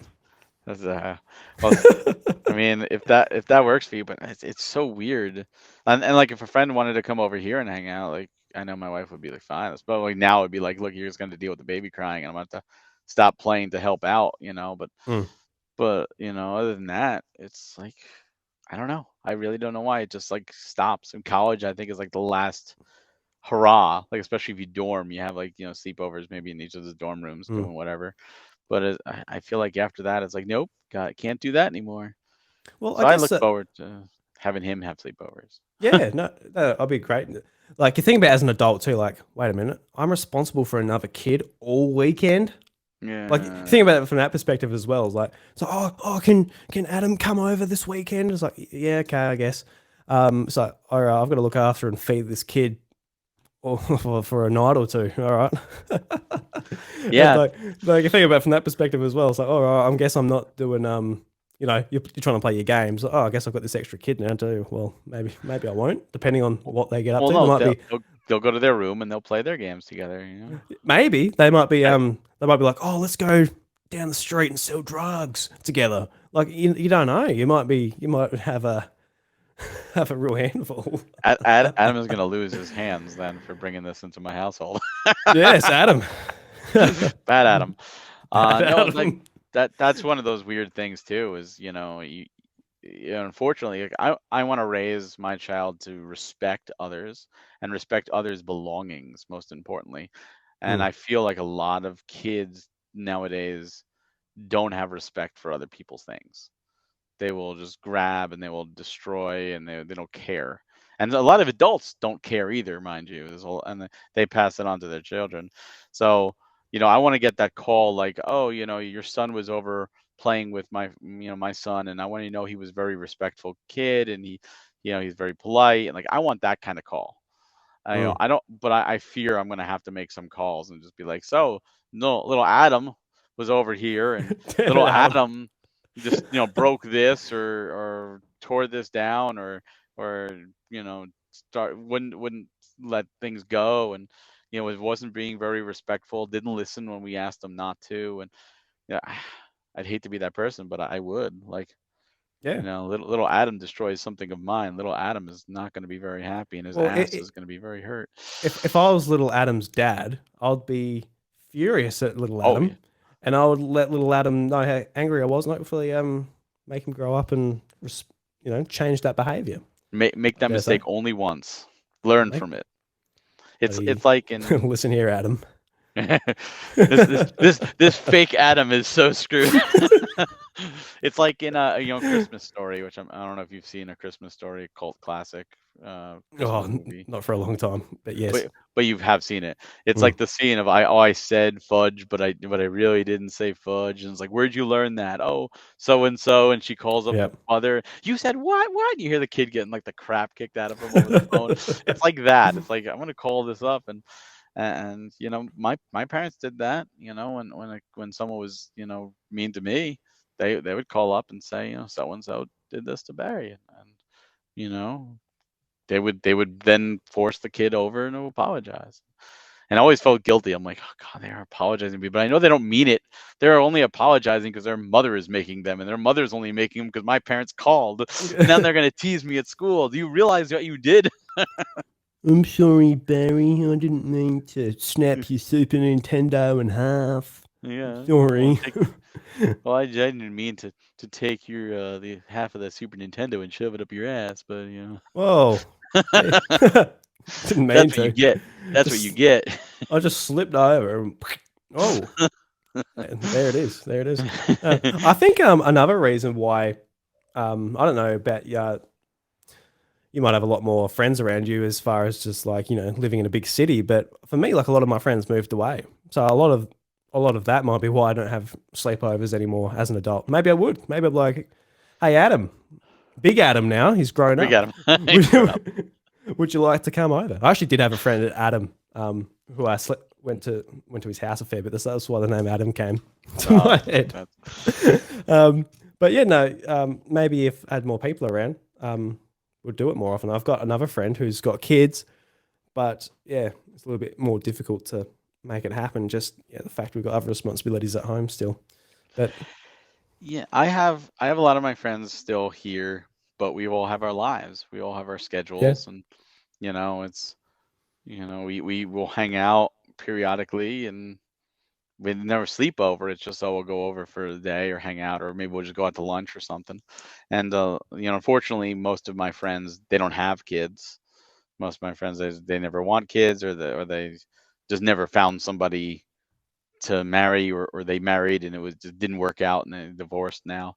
yeah, So only a few of our friends actually do have kids. So yeah, it's definitely different. I know that's one of those things that I know going forward, like I'm gonna wind up making a bunch of new friends just in like local groups, because there's like local groups where it's like, oh, and all the fathers that need a night out, like go play Mario Kart together. And it's like, ooh, we're doing kind of sleepover stuff, and I'm kind of looking forward to that and meeting new people to do that. And of course, the bonding over like, oh, children, like how is your son or how's your daughter and what's it like, and sharing stories. And it's weird. It's like a whole new ecosystem that I'm now, yeah, and like we're now both a part of, and yeah. That'd be great for you as well because for me, I met a lot of not a lot of people, but I met a good amount of people just through becoming a dad, and we've got our own interests that line up as well as far as gaming and other pop culture stuff goes, and it sort of means a lot because like your mindset's like a little bit different now that you've got kids and you're thinking about other things and someone else to also sort of understand that because a lot of my friends are like they're not dads yet either, and they're just like you're like, oh yeah, that's cool, you got a kid, and they got sort of like no interest in kids or anything like that. So just really on like different sort of times of our lives that really sort of impact of what we can do and where we go and all of that. So no, it'll be great for you to go and interact with new people like that. yeah, I think it's gonna be really interesting. And of course they do like mommy groups too. So Mm, my wife is gonna hopefully meet some really cool people. And again, like she's got some really good friends, and the majority of her friends were my friends originally, because she moved to where I grew up. So like mm. my friends became her friends. So it'd be really cool for her to go meet new people, and just be like, oh yeah, they have kids, and of course the play dates. Then it's like, oh, well, our Yeah, kids are around the same age. Why don't you come over? We're gonna hang out ourselves, and then our kids can hang out, and it'll be like, well, totally different ecosystem than what I've done for the past 40 years. yeah, It's like, oh, this is new. But I'm looking forward to things like that. I think that's good. Even stuff like when Tears of the Kingdom came out. of course, like we talked about, like, oh, Zelda, I want to play. And what's funny is Tears of the Kingdom came out, I believe it was the 13th of April or May, 13th of May, Hmm. and on the 14th of May we had our baby shower. But we didn't do like a baby shower in the sense of like where it's all girls. We did a baby queue. So we did a big barbecue where, it's of all sexes, everyone just come and hang out and celebrate having a baby. Mm. And I'm like, oh crap, that's the day after Tears of the Kingdom. I said, well, have fun with everybody, hon. I said, I'm gonna be inside playing Tears of the Kingdom. And she looked at me and she was like, you're gonna be outside. Like you were Yeah. gonna be with our friends. And it was, like I didn't even think about. We talked a little bit about Tears of the Kingdom, but I wasn't even worried about playing Tears of the Kingdom because all my friends were there and we were just having a good time. And I'm like, Yeah. I can see like in the future things like that where it's like, that's the important stuff really takes over. And it's gonna be weird when it's like it's even away from Zelda. It's like, oh yeah, like stuff like graduations, like moving up ceremonies for kid, or scouts or ball games or whatever he decides he wants to do. It's like, oh, that's now the new most important thing.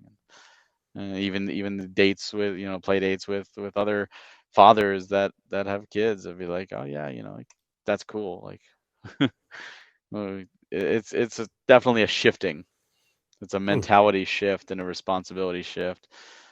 Scary, just like anything else, but it's. I'm looking forward to seeing what the future brings and all the fun. More so the fun than the hardship, but definitely the fun. Yeah. I heard that this is way before I became a parent, but being a parent is just about having good intentions, and a lot of those intentions might not be met through your actions or maybe their mentality or whatever. But we've definitely got them. We've definitely got good intentions, so Great we will intentions. do our best because I know like there's people in my life who like complain about their parents or whatever. It's like, well, I hope when when you're a parent, you just execute everything perfectly and never have a problem with you. But there's always going to be something. But No one does everything perfectly. It's no, never gonna happen. But I think, like our parents wanted us to have a better life than they did, and we want our kids to have a better life than us. And yeah, if everyone just keeps that going forward, if everyone did that, the world would be such a better place. But unfortunately, some people don't care, and they belittle their kids, and they're like, "Oh, my life has changed. I gave up sacrifices just for you, you ungrateful little shit." Like, I'm like, "Oh, God, why you talk to your kids like that?" And there's so mm, many kids out there that you know have struggled, or they come like I came from a broken home, and that's one of the things I told my wife when we got married is like, this is a forever thing. Like, I'm not getting divorced. I'm breaking the streak. I don't want any child of mine to grow up in a broken home. I did it. It sucked. mm. Not happening. So you say I do, that's it. And she's like, I do. Oh, okay. And, still together. And now, my goal is to give our child the best life possible in a stable household and give him love and respect, even if there's going to be times where he screams, "I hate you." Uh, It's like, but oh, this, you do? Oh no! there's so many parents out there that Mm, they don't. They don't, and it's not going to be like it's going to be easy. I mean, there's going to be times where it's frustrating, where it's like, I got to entertain him when I would rather be doing something else because he should be old enough to entertain himself. I told my wife I don't rewatch things. I am habitual. I hate rewatching things unless it's been like a decade. Like I'm pretty it similar. Yep. we watch TV together, and like if like we're watching it like later at night and like she falls asleep and I poked her. I'm like, oh, what did you think of that? I was like, oh, what? Sorry, I fell asleep. I said, how long have you been asleep? And it's like one commercial break. I'll rewind and say, do you remember this? Like, oh yeah, you could play here, and I'll pull out my phone until it catches up. Like I Mm, won't rewatch. I just saw this. I don't need to rewatch this. I'm very big like that, and I'm like, if he's like some kids are like, I want to watch the same movie over and over and over and over again, like 30 times. I'm like, I'll watch the movie with him once, and then I'm out of there. And she's like, "Oh, that's okay. I'll watch it with him." I'm like, "Okay, you take that sacrifice. You take that one for the team, because I can't. Like, I will go crazy.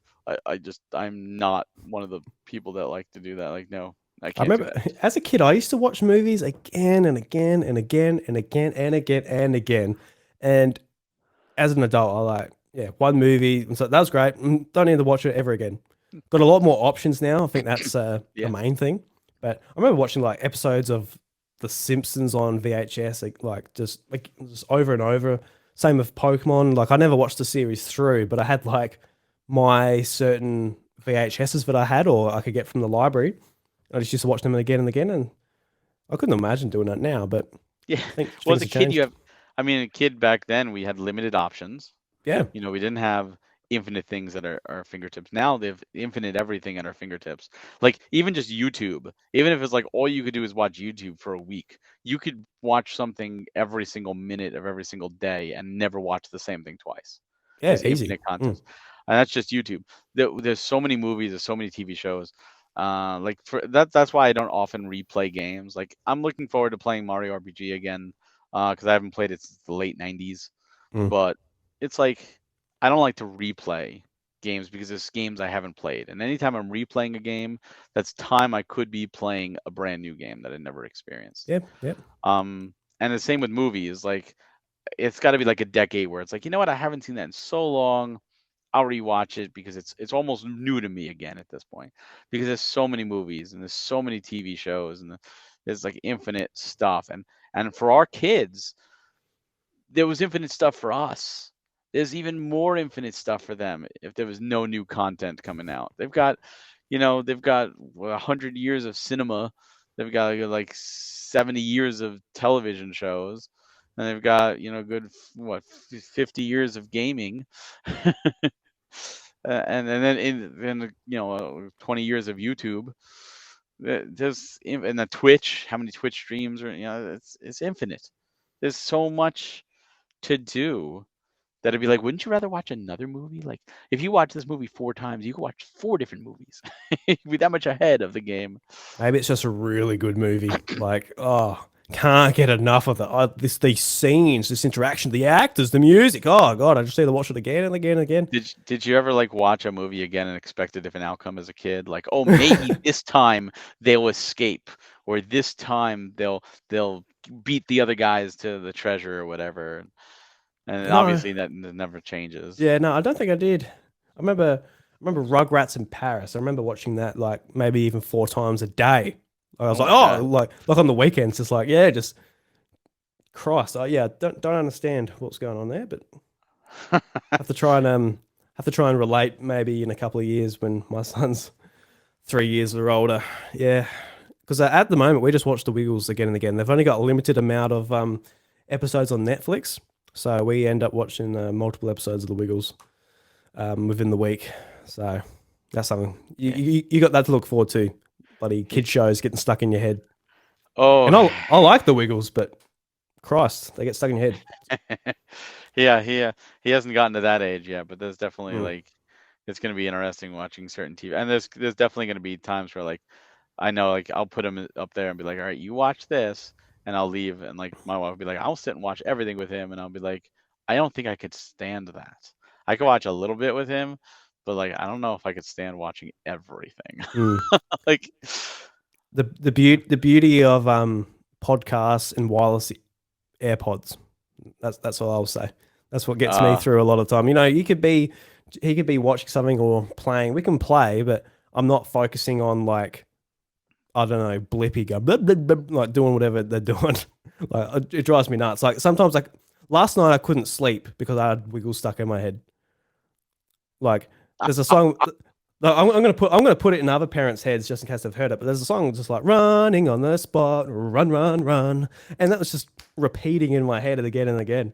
So a lot of God. the times that's where I get through a lot of podcasts. Is just like one AirPod in, and I'm listening and playing blocks or showing Lucas how like the wheels on the fire truck work, and just doing stuff like that. But the Wiggles, they're in the background for me. They're not the forefront because truth be told. I love the Wiggles, and I will listen to them because I like them, but they're so catchy and repetitive that drives me a little bit nuts. But See, that's where I fall asleep with headphones and I listen to, albums. That's where I listen to my music falling Nice, asleep. nice. Yeah, that works well. So it's like, all right, you know what? I'm gonna get that out of it with what I want to listen to now, and that would be my saving grace. But Yeah, that's not a bad idea. Like, sometimes for me, a little bit of heavy metal, a bit of screamo, sort of cleanses yeah, the Wiggles repetitiveness in my head. you get some punk rock in there. Yeah, just Don't even Wiggles go nice bye bye. but what I'm scared about is that the Wiggles are like, some of the best kids entertainers in the world.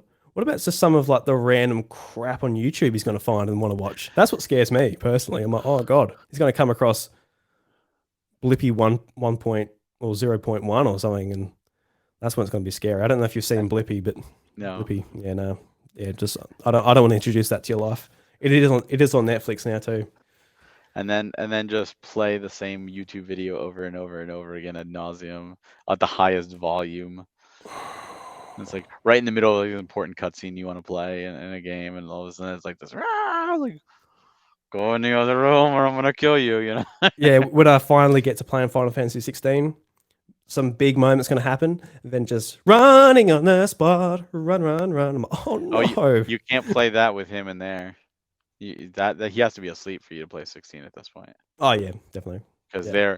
there's a lot of F-bombs and a lot of violence and a lot of mature things and blood. Like, you do not want to introduce to a young kid. No, I don't think so. No. I'll be It's playing definitely what should I play? Just like Mario Kart. That's nice. Yeah. That's nice yeah, family Mario. fun. Yeah, Yeah, Mario bit of Party. yeah, Mario Party. No, he'll end up getting upset for getting robbed at the end or something. Like, don't.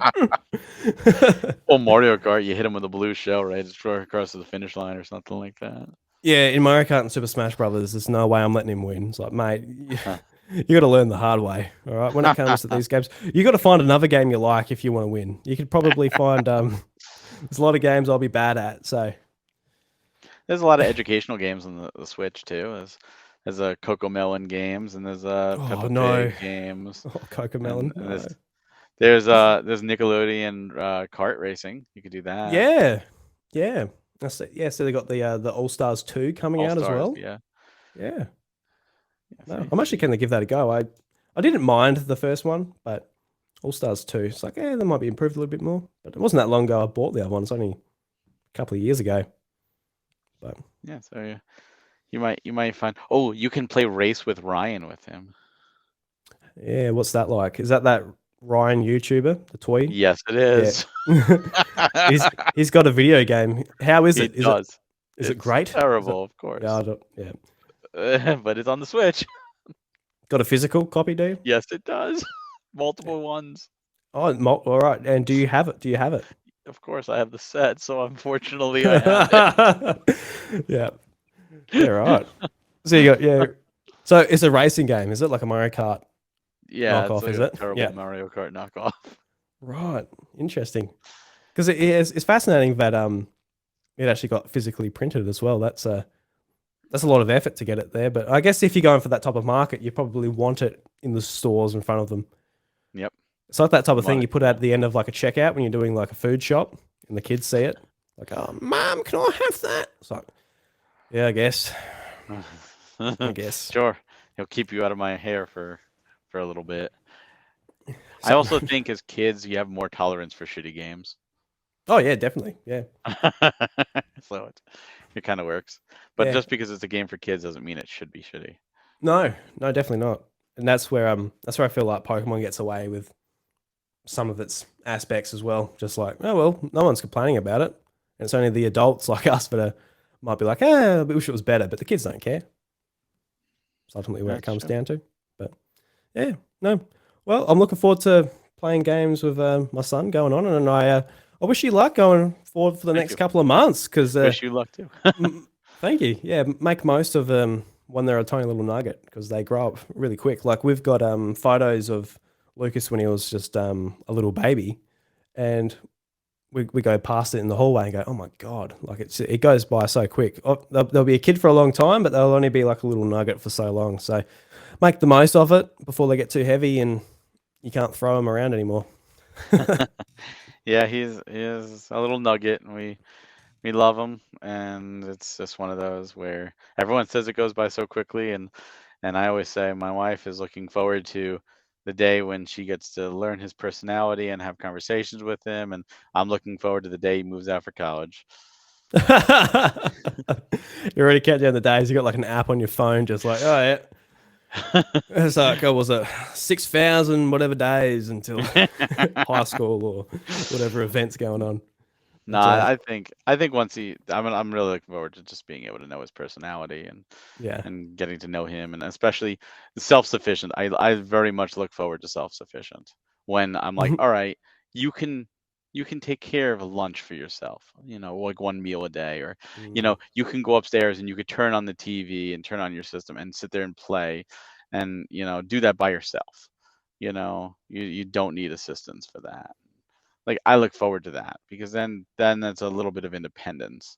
It's independence for us so that we can, not have to be as dependent, for him.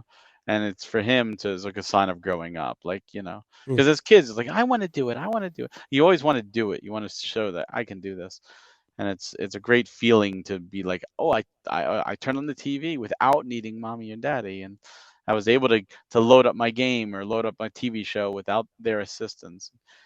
Just like I tied my shoe for the first time. Like, it's that we all strive to be independent, and I look forward to him hitting those goals and really getting that sense of fulfillment, because then the time I feel you spend together is even more meaningful, because it's not there because you have to be out of necessity.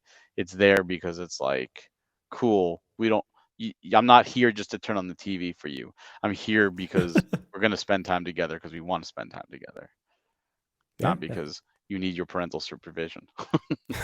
yeah, no, absolutely. You might be waiting a couple of years though, Oh yeah. a few years away. Oh, I'm quite a few years away, but I look forward to things like that. Be like 2 years old, just sitting up on the mat. Like, hey mate, you got your lunch organised for lunch today? I'm just heading off. Yeah, exactly. Sandwiches Have it in the all. fridge, champ. Just you just got to toast it, chuck it in the toasting machine, and it should be right.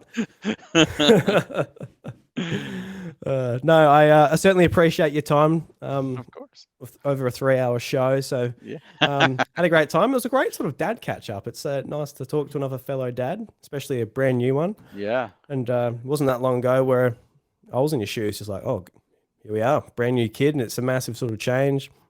Like that feeling coming home the first night, like, oh God, like yeah, no, it's a really special time. So just cherish it and enjoy your games, enjoy your family, and just just love Thank it, you. man. It's a good time. And you do the same. I mean, it's great to catch up. It's great to hang out again. So thank you again so much for having me, and this was a blast. Yeah, And anytime you want another gaming dad back, I'm always game. But yeah, I'd love that. Yeah, this is it's a lot of fun.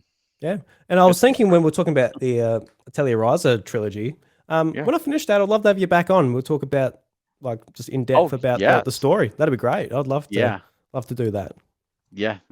That's great, great trilogy. So I'm definitely game for that for sure. Awesome. Yeah. No, I'll be in touch when I finally get my thumb out my bum and I start playing Well, you Riser know again. what? It's nighttime for me, but it's daytime for you. Mm. So, and it's winter. No excuse. Play Rise of 3. All right, no excuse. All right, I'll tell the wife. I've been locked in this room Yep. all morning, but I'm playing some games. Barry There has you go. said so. Barry's given me the blessing. That's So right. thank God. And you know what? If she has a problem, she has to come here. I'm across the ocean. Yeah, no, she look at like the history of the call. She's like, well, I'll bloody find him. Uh, so if anybody's interested in checking out your work, Barry, you've got multiple projects across the spectrum, from podcasts to the website to premium edition games with physical releases. Let us know where they can find all that stuff. Yeah, so you can find me on Twitter. I'm at Hawk Hellfire. I'm also on Blue Sky now, and a couple other different social medias, just in case Twitter dies. At Hawk Hellfire.